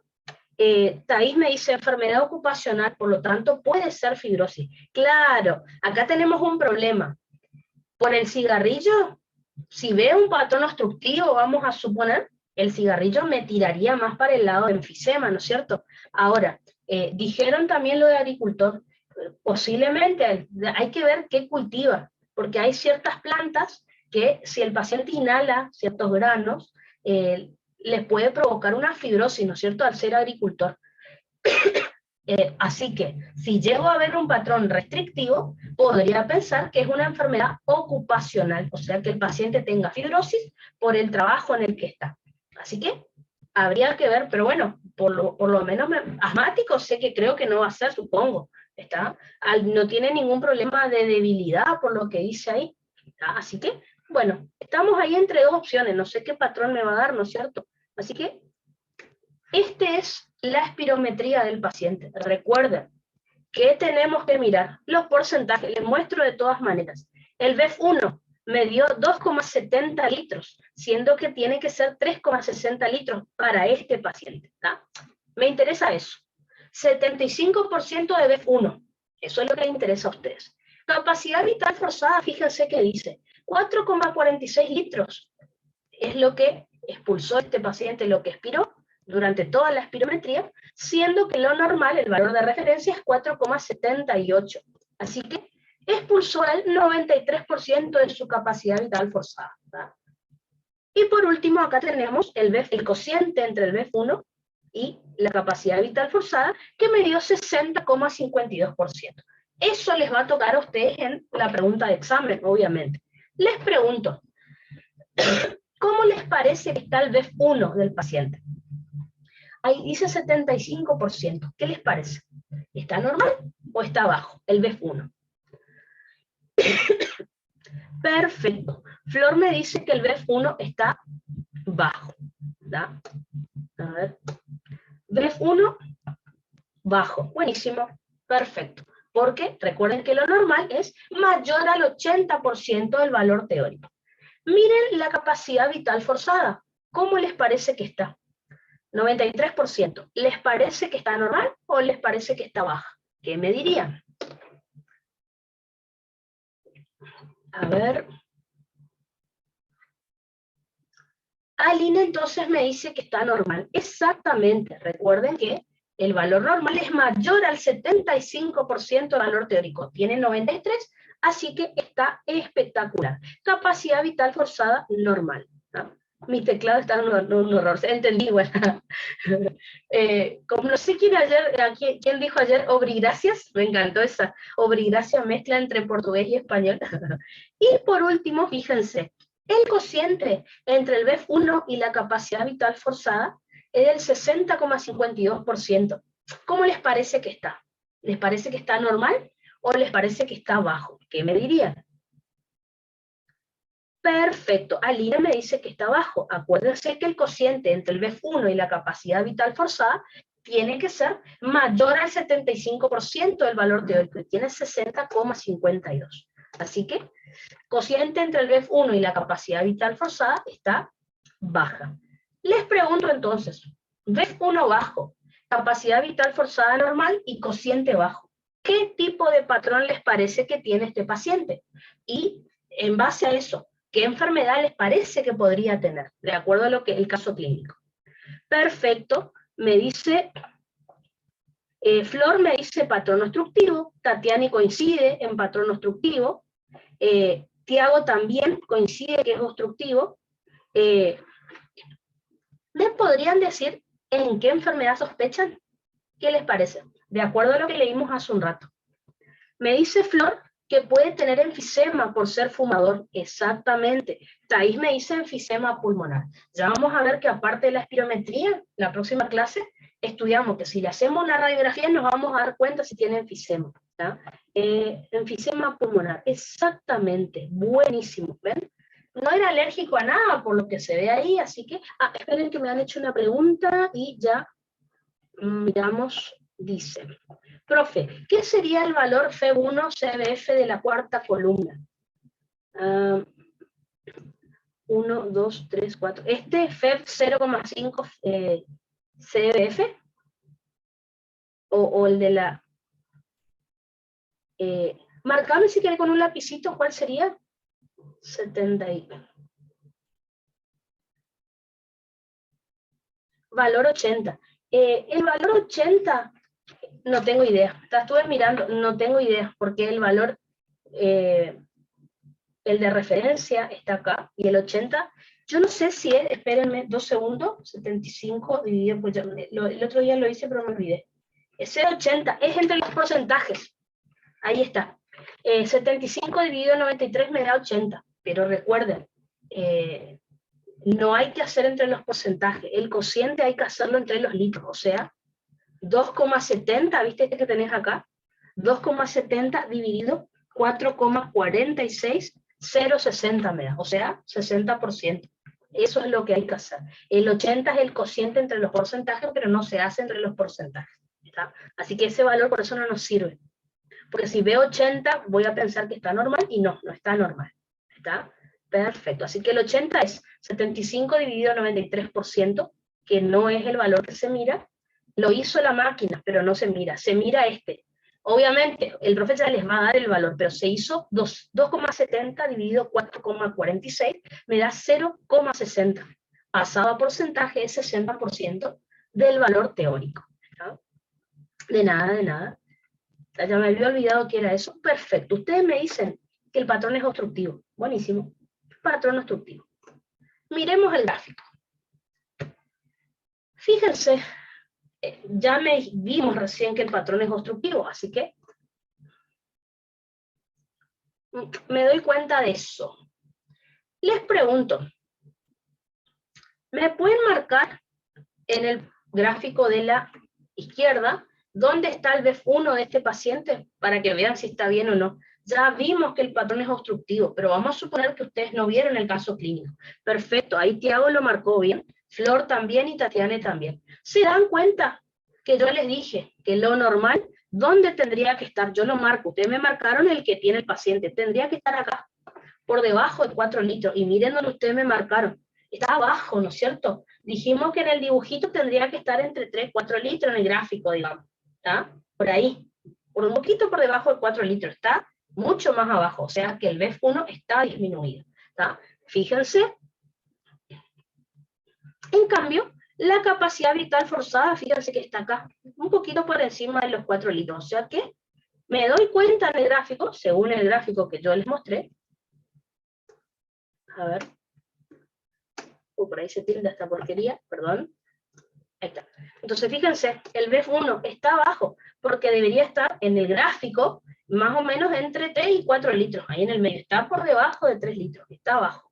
Pero la capacidad vital forzada, fíjense que está más o menos 4 litros, un poquito arriba, o sea que está normal, ¿está?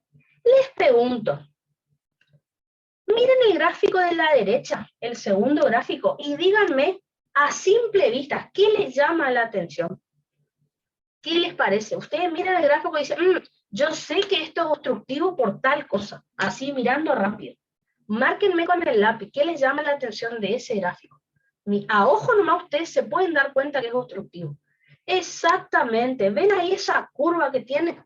¿Se acuerdan que yo les dije? Exacto, Tatiana y Flor me marcan. Exactamente.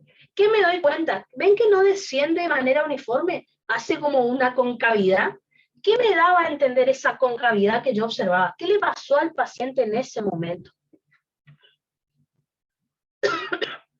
Fatiga, exactamente, que el paciente se fatigó, que se cansó, exactamente. Entonces, el paciente hizo mucha fuerza, ¿ven? Para poder expulsar el aire, el BEF1 está abajo, pero después hizo fuerza para tratar de tener su capacidad vital forzada normal. Se recontrafatigó. Y me dicen, no sé quién me escribió ahí, que no vi, que con la prueba de broncodilatadores no mejoró mucho, tiene más o menos el mismo valor. ¿Está? Así que justamente es enfisema, ¿no es cierto? Asma no es. Y me escribieron recién, a ver, pensé que lo raro era que no llegaba a 25,75. No, el FES 25,75 es la mitad, ¿no es cierto? Es esto. Siempre tiene FES 25,75, ¿está? Pero se nota que como que muy brusco cayó el flujo sanguíneo después de alcanzar el flujo aspiratorio máximo, ¿no es cierto? ¿Está? O sea que el FES 25,75 seguramente está abajo también, mirándolo ahí, tendría que ser así, ¿no es cierto? Les dibujo. Tendría que haber sido así normal, ¿no?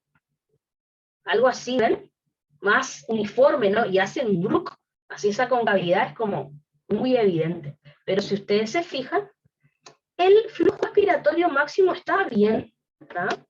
Está en 8 litros más o menos. O sea, está bien, está normal. El problema es, después se fatiga el paciente. O sea que todavía este paciente mantiene un pico flujo normal. La velocidad con la que sale el aire está normal, pero igual se nota que es un patrón obstructivo, porque esa concavidad que ustedes me mostraron. ¿Está? Perfecto, entonces. Perfecto, buenísimo. Vamos con la última situación, me dice. Varón de 72 años, fumador de 2 paquetes de cigarrillos por día, que presenta disnea a pequeños esfuerzos. Disnea a pequeños esfuerzos, ¿qué clase funcional es? No, no importa, vamos a repasar. Clase funcional 1, 2, 3 o 4. ¿Qué les parece? Disnea a pequeños esfuerzos. Por las dudas, a lo mejor el profe no les pone a pequeños esfuerzos, le pone disnea clase funcional tanto. A ver. Perfecto, Tatiana me dice clase funcional 3, exacto. Recuerden que clase funcional 1 era a grandes esfuerzos, clase funcional 2 a medianos esfuerzos, clase funcional 3 a pequeños esfuerzos. O sea, seguramente el paciente se levantó para ir al baño y se cansó, le empezó a faltar el aire. Y clase funcional 4 ya era disnea de reposo. ¿Ah? Y frecuentes consultas en urgencia por aumento de la disnea y la tos. ¿Qué les llama la atención de lo que están leyendo? A ver, ¿qué me dicen? Algo que usted diga, capaz que si le hago una espirometría, podría ser tal cosa, podría ser. ¿Qué les parece?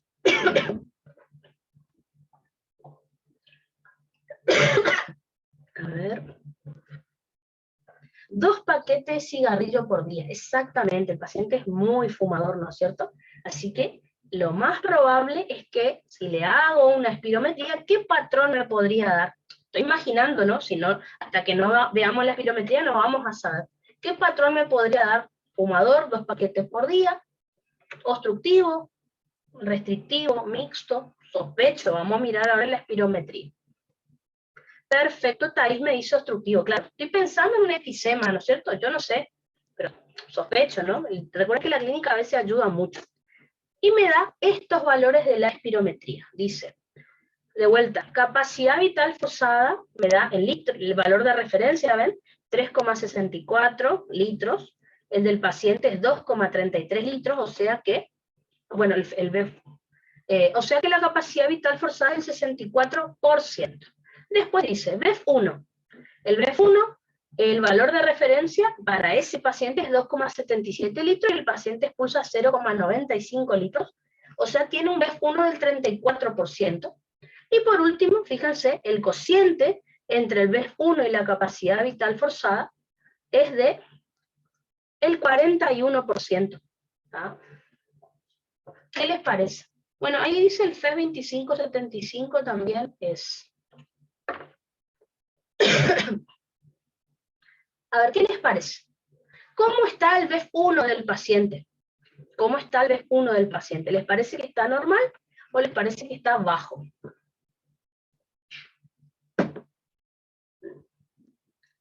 Bajo, no está bajo, está re bajo. Recuerden que el valor normal era mayor, no está mal chico, no está bajo, está re bajo. Este paciente está medio choto, está todo bajo. Ah, todo bajo me dicen, ¿no? Entonces, perfecto. Recuerden, el BEF1, lo normal es mayor al 80% del valor teórico. ¿Está? Está bajo. La capacidad vital forzada, 64%, siendo que lo normal es mayor al 75%. Bajo también. El cociente, lo normal es mayor al 75%, está bajo. ¿Qué les parece? ¿Qué tipo de patrón? De mal ni gordo, dice Florci, está de hecho pelota. ¿Qué patrón tiene este paciente? Consiste en BEF1 bajo, capacidad vital forzada baja y el cociente bajo. ¿Qué tipo de patrón tiene? Perfecto, tiene patrón mixto. Entonces, la espirometría lo que me va a mostrar es, obvio, veo que tiene patrón mixto, pero cuando miren la espirometría necesito que me digan, ¿cuál de los dos patrones? Patrón mixto significa que tiene obstructivo y restrictivo al mismo tiempo. Pero miren la espirometría y díganme ustedes qué les parece, cuál de los dos predomina más. A ver si entendimos espirometría. Patrón mixto, obviamente. Perfecto, buenísimo. El gráfico, espérenme 2 segundos. El gráfico se ve que se le hizo la espirometría varias veces. Es este, ¿no? No sé si lo alcanzan a notar ahí, el más evidente. Les pregunto, ahora quiero que me digan, ¿cuál de los dos patrones les parece que predomina más, según lo que estuvimos estudiando? ¿El obstructivo o el restrictivo? Tienen los dos, pero ¿cuál les parece? Mirando a simple vista, creo que se van a dar cuenta. Obvio que tienen los dos, pero ¿qué les parece? ¿Hay algo que les llame la atención que usted diga, para mí es más obstructivo que restrictivo? Lo pueden marcar si quieren, no hay problema. ¿Ah? Perfecto, me dicen el obstructivo. ¿Por qué me dicen el obstructivo? ¿Qué les llamó la atención de ese dibujo? Que usted diga, es mixto, obviamente, pero para mí predomina más el obstructivo. Perfecto, ahí Aline, Tiago, Tatiane, todos me marcaron el mismo punto. Exactamente. ¿Qué le está pasando a este paciente? Esa concavidad, es ese FEF 2575 que cayó de repente, que está muy bajo. Se fatigó el paciente, ¿no es cierto? Esa concavidad, yo le dije, cuando ustedes la vean en un dibujo, eso es obstructivo. Obvio, ya sé que el paciente tiene mixto, pero se ve que el obstructivo, se ve que tiene un enfisema mezclado con alguna otra cosa que no sabemos, se ve que el obstructivo predomina más que lo restrictivo por lo que veo en la espirometría. ¿Está? Perfecto, tiene los dos, obvio, pero el obstructivo se ve que es el que predomina. ¿Por qué la curva empieza después del segundo 1? En realidad, recordad que esta es la prueba de flujo-volumen. O sea que acá lo que estamos analizando es el flujo, no estamos analizando volumen. ¿Tá? Así que esto es la capacidad vital forzada y este es el flujo en litros por segundo. Esto sería entonces el flujo expiratorio máximo, que como pueden ver, tendría que estar acá. Entre 6 a 8 litros tendría que ser el gráfico. Si yo lo dibujo en un paciente normal, para que vean lo mal que está este tipo. El gráfico tendría que ser así, ¿no es cierto? Y después descender de manera uniforme. Quiero que vean el gráfico que tiene el paciente. Está en el horno, no sé si se dan cuenta. Está muy bajo, ¿cierto? Encima con esa concavidad. Este es el gráfico normal que nosotros aprendimos. Acá está el FEM, el flujo expiratorio máximo, o el pico flujo. Después recuerden que desciende de manera uniforme el flujo de aire en el paciente. Y ese tiene el paciente, o sea, está re mal. La verdad que está re mal. ¿Ah? Perfecto, entonces. ¿Qué les pareció espirometría? Vieron que en realidad para un caso clínico son, como yo les dije, de memoria les puede salir, pero para mí es mejor que lo hayamos pensado en base a los gráficos que yo les mostré, algunos tips de qué mirar para darme cuenta qué patrón tiene. Entonces, o el profe le da los datos y ustedes le dicen qué patrón es, y luego la siguiente pregunta seguro va a ser en qué enfermedad pienso. O si no, les va a dar un gráfico así y ustedes miran y dicen, bueno, me parece que puede ser tal gráfico, ¿está? Recuerden que si el patrón hubiera sido más restrictivo que obstructivo, sería más o menos este, pero esta partecita hubiera sido así, más uniforme, ¿ven? No tan con cavidad. Ahí hubieran dicho, no, para mí predomina más el restrictivo que el obstructivo, si el gráfico hubiera sido así, ¿está? Si el gráfico es obstructivo, obviamente es este, ¿no es cierto? El que ustedes vieron. Y el gráfico normal, ya les marqué en un rato, que es más gigante el normal. Así que me doy cuenta que es más obstructivo que restrictivo lo que tiene este paciente, pero obvio tiene las dos cosas. Habría que averiguar, seguro que tiene enfisema, habría que averiguar qué otra cosa tiene que le está complicando también. Perfecto, entonces. ¿Sabes? Re bien. Buenísimo, espero que les haya gustado. Espirometría es un tema que si saben dónde mirar, no es tan difícil. Les mostré el montón de números que aparecen, es una hoja así re larga. Ya van a ver después en otros años, pero no importa. Uno dice, bueno, acá tengo que mirar, esto tengo que mirar, ¿está? Perfecto. Aline dice, el restrictivo es casi igual que el normal, seguramente, solo que menor. Exactamente. Como yo les decía ayer, para mí, me acuerdo siempre, el que es raro siempre es el obstructivo. Es raro en los dos gráficos. El restrictivo es como el normal, pero miniatura. Así que yo le digo siempre que el restrictivo es un mini normal. Es lo mismo que el normal, pero más chiquitos, nada más. El raro siempre es el obstructivo, por eso es el que uno siempre se lo graba más fácil. El restrictivo es más o menos incluso la misma forma que el normal, pero más chiquitos, nada más. De nada, de nada. Perfecto, entonces. Entonces, con eso terminamos de repasar lo que habíamos visto de cálculos hasta ahora y la espirometría, que ya saben que siempre es pregunta de examen. Así que, pregunta Franco, ¿cómo está la capacidad vital forzada en restrictivo? Recuerden que en restrictivo teníamos el volumen expiratorio forzado, el BEF1, bajo, la capacidad vital forzada, baja, pero el cociente normal. Esa era, digamos, lo que teníamos en un patrón restrictivo. ¿Está? O sea que, respondiendo a tu pregunta, CBF bajo sería en restrictivo. Entonces, repasando, antes de pasar a un tema nuevo, obstructivo era capacidad BEF1 bajo, capacidad vital forzada normal, cociente bajo. El restrictivo era BEF1 bajo, capacidad vital forzada bajo, pero el cociente normal, y el mixto todo para abajo, ¿está? Y el normal, bueno, obviamente todo normal, ¿está? Flor pregunta, ¿qué puede preguntar Beli hoy en un oral sobre espirometría? Que le hables de espirometría. Todo lo que les enseñé, ella quiere saber. Además, otra cosita, les dije que lean en el práctico contraindicaciones absolutas y relativas de espirometría. Ella quiere saber, o sea, ¿en qué pacientes no le podemos realizar espirometría? Por ejemplo, si el paciente tiene glaucoma, creo que lo de glaucoma me acuerdo siempre. Una contraindicación absoluta es glaucoma, por ejemplo, porque recuerden que el glaucoma es aumento de la presión ocular. Si le hacen hacer fuerza al paciente, le empeoran el glaucoma, por ejemplo. Pero fíjense en práctico, porque eso nunca me acuerdo yo todas. Tenemos contraindicaciones absolutas y las relativas. Las absolutas es nunca a tal paciente hacerle espirometría, que tenga esas patologías que figuran en el práctico. Y relativas, bueno, van a analizar si le hacen o no. Eso sí, agréguenle a lo que ya estudiamos. Y después sí, ¿cuáles son los volúmenes que se evalúan? Ahí le empiezan a explicar el BEF1, que es la capacidad vital forzada, que es, cuáles son sus valores normales. Después le hablan del FEF, flujo expiratorio máximo, el FEF 2575, y a continuación le empiezan a hablar de los patrones. O sea, ¿cómo se caracteriza el patrón obstructivo? El problema está a la salida de aire, causas de la enfermedad pueden ser tal, ¿cómo se ve en la espirometría? Bueno, el BEF1 está bajo, la capacidad vital, todo, así tal cual, ¿está? Y así de cada patrón. Respecto a los volúmenes y capacidades, simplemente les va a decir el profe, háblame de los volúmenes y capacidades pulmonares. Y como ya pasó en los orales, seguramente cuando le estén hablando les va a decir, ¿y con qué estudio vos medís los volúmenes y capacidades pulmonares? Con la pletismografía corporal, obviamente. Le pueden contar un poquito cómo es. Lo mismo con la espirometría, más o menos con sus palabras, no tan detallado, porque le cuentan más o menos cómo se hace una espirometría, cómo se hace una pletismografía. Así que ya han tomado en los orales estas cosas y fue así, tranqui. Si saben eso, digamos que los profes no le preguntaron nada raro en cuanto a espirometría.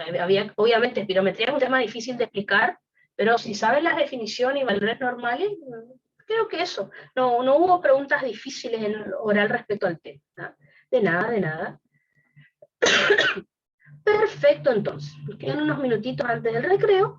Así que, si ustedes se acuerdan, estamos en ventilación. Justamente la espirometría estudia la ventilación pulmonar, la función pulmonar. Si ustedes recuerdan, estamos estudiando inspiración y expiración. Ya hablamos de cuáles son los músculos que usamos en cada caso, tanto en normal como en situaciones forzadas. Ya estudiamos cuáles son las fuerzas elásticas del pulmón que me permiten realizar la expiración. Así que, por lo tanto, nos falta estudiar los centros respiratorios. Dijimos que si el proceso era pasivo, no estaba activado ningún centro. En cambio, en procesos activos, sí había centros activados que iban a inervar a los músculos que ya charlamos para que se contraigan o para que se relajen. ¿Está? Así que vamos a empezar a estudiar el control de la ventilación, es decir, los centros respiratorios. Les hago un resumen de lo que vamos a ir estudiando punto por punto. Esto que les voy a enseñar es la teoría clásica. Una vez que terminemos la teoría clásica, que es la más fácil de entender, les voy a nombrar la teoría moderna, la nueva, respecto a los centros respiratorios. Cualquiera de las dos que ustedes estudien, el profe está bien para el profe, ¿no? Yo les aconsejo, para el oral, esta es fácil de entender, pero en el escrito, no sé si alguna vez escucharon, que el profe pregunta acerca, por ejemplo, seguramente estos nombres les va a sonar, complejo Botzinger, complejo pre-Botzinger. Bueno, cuando pide esos nombres, le está pidiendo la teoría nueva. A veces para los choice, mete ahí un complejo Botzinger y uno no sabe qué miércoles es. Así que yo les enseño las dos teorías, ustedes fíjense. Mi recomendación es esta, que estudien primero, porque si entienden esta, las otras les va a resultar más fácil, porque si no, sí es un quilombo, ¿no? Así que, comencemos a estudiar los centros respiratorios. Como pueden ver, vamos a hablar de 4 centros: centro respiratorio dorsal, centro respiratorio ventral, centro respiratorio neumotáxico y centro respiratorio amniótico. Van a ver que en algunas preguntas Choi pregunta estas cosas y en otras pregunta con los nombres nuevos. Pero no se asusten, es casi lo mismo. Si entienden esto, lo otro, van a ver que no les va a costar. Empecemos primero por el centro respiratorio dorsal, o CRD. El centro respiratorio dorsal se localiza en la región dorsal del bulbo raquídeo, ¿ah? O sea, en la partecita de atrás del bulbo, específicamente en el núcleo del tracto solitario. ¿Se acuerdan qué otro centro hay ahí? Pregunta de examen. ¿Qué otro centro hay ahí aparte del centro respiratorio dorsal que ustedes se acuerdan? En realidad 3 cosas hay ahí en el mismo lugar. Uno ya saben porque lo vimos en cardio, ahora estamos viendo otro. Perfecto, Aline me dice centros vasomotores. Exactamente. Centros vasomotores, centro respiratorio dorsal y en digestivo, centro de la deglución, que me permite deglutir los alimentos, están en el mismo lugar, núcleo del tracto solitario. Este centro respiratorio dorsal, les adelanto que va a estar formado por neuronas estimuladoras, es decir, neuronas de tipo glutamatérgicas. ¿Qué significa esto? Que el dorsal estimula a algo, estimulará a músculo, lo que sea, ¿está? Porque libera glutamato. ¿Cuál va a ser la función en general del centro respiratorio dorsal? Me va a servir para realizar inspiración. O sea, tanto inspiración normal como inspiración forzada, ¿está? Que ya lo vamos a estudiar enseguida.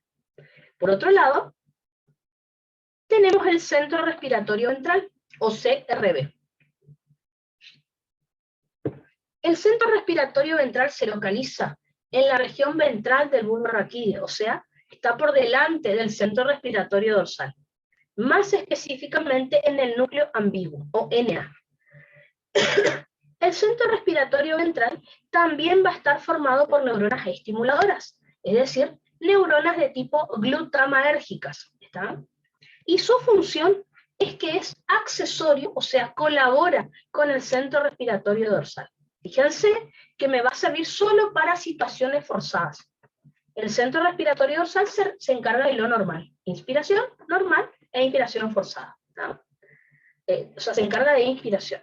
El centro respiratorio ventral solo de lo forzado, o sea, inspiración forzada y expiración forzada.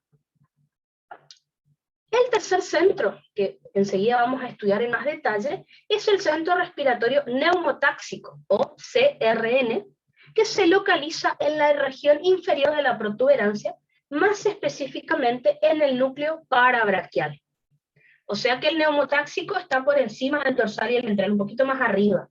Y va a estar formado, ojo acá, por neuronas inhibidoras, o sea, neuronas GABAérgicas, o sea que inhibirá algún proceso que vamos a estudiar, que justamente las dos funciones que les tengo que explicar es que se encarga de cortar la rampa inspiratoria, que ya les muestro qué significa rampa inspiratoria, o sea, como tiene neuronas GABAérgicas, su principal función es inhibir al centro respiratorio dorsal. Y una función indirecta, luego de inhibir al centro respiratorio dorsal, es delimitar la frecuencia respiratoria que vamos a tener. O sea que el que tengamos una frecuencia de 12 a 20 por minuto depende de cuándo el neumotáxico finaliza o inhibe al centro respiratorio dorsal. ¿Ok? que ya les muestro cómo funciona la cosa. Y por último, tenemos que hablar del centro respiratorio amniótico. El centro respiratorio amniótico se localiza en la región inferior de la protuberancia también, al igual que el neumotáxico, un poquito por debajo del neumotáxico, en el mismo núcleo que es el núcleo parabraquial. Su función va a ser estimular la inspiración, es decir, estimular al centro respiratorio dorsal. Así que el neumotáxico inhibe, el amniótico estimula. ¿Está? Así que, comencemos a estudiar cada uno de los centros que yo les estuve resumiendo hace un ratito. Vamos a comenzar entonces por el centro respiratorio dorsal. Fíjense que el centro respiratorio dorsal, como ya les adelanté hace un rato, está ubicado en el núcleo del tracto solitario, formado por neuronas estimuladoras. Y sus funciones son dos: inspiración normal e inspiración forzada. Estas neuronas estimuladoras que yo les digo que forman este centro respiratorio dorsal, liberan glutamato. Y acá quiero que presten atención a lo que les voy a decir.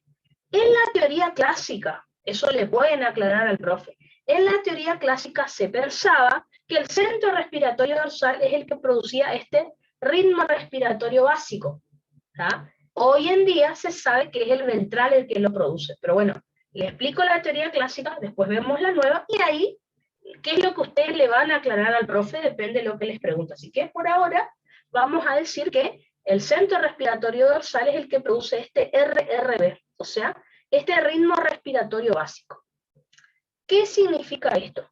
Es un patrón de disparo muy especial que tienen este tipo de neuronas. ¿Ah? Es un patrón de disparo de potenciales de acción muy especial, muy particular.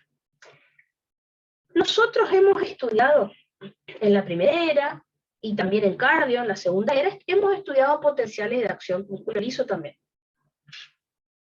Y vimos que para realizar un potencial de acción, todas las neuronas disparaban al mismo tiempo. Por ejemplo, todas las neuronas de la médula espinal inervaban al mismo tiempo a un cierto músculo para que se contraiga, por ejemplo. Eso es lo habitual. Ahora, la forma en la que van a producir potenciales de acción estas neuronas es muy rara. ¿Por qué? Porque la forma que tienen de producir potenciales de acción es que presentan un patrón rítmico, continuo y progresivo. ¿Qué significa que es un patrón rítmico? Que siempre la inspiración, justamente porque el centro dorsal produce la inspiración siempre dura al mismo tiempo, en reposo, dura 2 segundos. Así que sería como una función de marcapasos que tienen estas neuronas. ¿Ah? Todas las inspiraciones en reposo duran 2 segundos, y por lo tanto la expiración 3 segundos. ¿Está? Ya tiene una frecuencia, eso es lo que estamos diciendo. Entonces, así como la frecuencia cardíaca, que es producida por el nódulo sinusal, estas neuronas producen la frecuencia respiratoria que tenemos. Otra característica que tiene este ritmo es que es continuo, que significa que los impulsos nerviosos producidos por las neuronas se van superponiendo. ¿Qué quiere decir esto? Que las neuronas no disparan todas al mismo tiempo, sino que se van sumando, van haciendo sumación para que el impulso nervioso no se corte, sino que dure siempre en los 2 segundos que dura la inspiración, que haya impulso nervioso estimulando a los músculos. ¿Está? O sea, la inspiración no se interrumpe gracias a que este patrón de disparo de potenciales de acción es continuo. Otra característica es que es progresivo, o sea, aparte de que no se interrumpe, empieza con una intensidad muy baja los potenciales de acción y va aumentando de intensidad a medida que va transcurriendo la inspiración. O sea, hay una sumación temporal de neuronas, o sea, sumación de frecuencia o sumación temporal. Ya recuerden que vimos en primera era y que es lo mismo. ¿Tá? Los impulsos nerviosos van bastante seguidos. Por lo tanto, la inspiración no se corta y encima va aumentando de intensidad. Así que, debido a este ritmo respiratorio básico que yo les estoy contando, la inspiración tiene forma de rampa. ¿Vieron la rampa para discapacitados para subir las sillas de ruedas? Obviamente saben que la rampa tiene esta forma, ¿no es cierto? ¿Ah? Va subiendo, como les dije hace un rato. ¿Ah? No se interrumpe en ningún momento, va aumentando de intensidad y siempre dura 2 segundos, o sea, luego de 2 segundos termina. ¿Ya? Eso es lo habitual. Así que es rítmico, o sea que siempre dura lo mismo, luego de 2 segundos se va a cortar, es continuo, fíjense que no se corta en ningún momento, y es progresivo, va aumentando de intensidad, así que tiene la forma de una rampa como para discapacitados, por eso se llama rampa inspiratoria. Ahora, imagínense ustedes que las neuronas no dispararan así, sino que dispararan como, por ejemplo, las del músculo esquelético, vamos a suponer. Entonces, si dispararan, por ejemplo, como una neurona que controla a, no sé, a mi bíceps, todas las neuronas dispararían, aumentaría la intensidad y se corta. Luego, inspiración, se corta. Inspiración, se corta. Así que, si estas neuronas no tuvieran este patrón de disparo que yo les conté, nosotros respiraríamos, inspiraríamos así, como si fueran jadeos, o sea, así. La inspiración habitualmente es, ¿ven? En ningún momento se corta hasta que termina. En cambio, si no tuviera este patrón que yo les cuento, tendrían diferentes duraciones y encima ventilaríamos, inspiraríamos así. O sea, se estaría cortando a cada rato y luego terminaríamos de inspirar. ¿Está? Y no ocurre eso, gracias a este patrón tan particular. Flor dice, cuando lloramos sería un ejemplo de la rampa más en escalerita, sí. Igual no es lo normal. Pasa que cuando lloramos, esos suspiros que hacemos es, bueno, por la angustia en realidad. No es que hay un patrón diferente a nivel de los centros respiratorios, simplemente que por la angustia que tenemos, respiramos como, por el sollozo, por el llanto, respiramos más anormal, diríamos. Pero sí, es algo parecido, ¿verdad? Eso sería lo más parecido a la escalera que les marqué ahí, pero nosotros realmente cuando inspiramos hacemos esto. Ahí se corta. ¿Está? Y después viene la expiración normalmente. ¿Está? Vamos a hacer una pausa, entonces son las 10, vamos a hacer un recreo, 10 minutitos, y ahí les sigo contando entonces acerca de cómo sigue la historia con los centros respiratorios. ¿Está?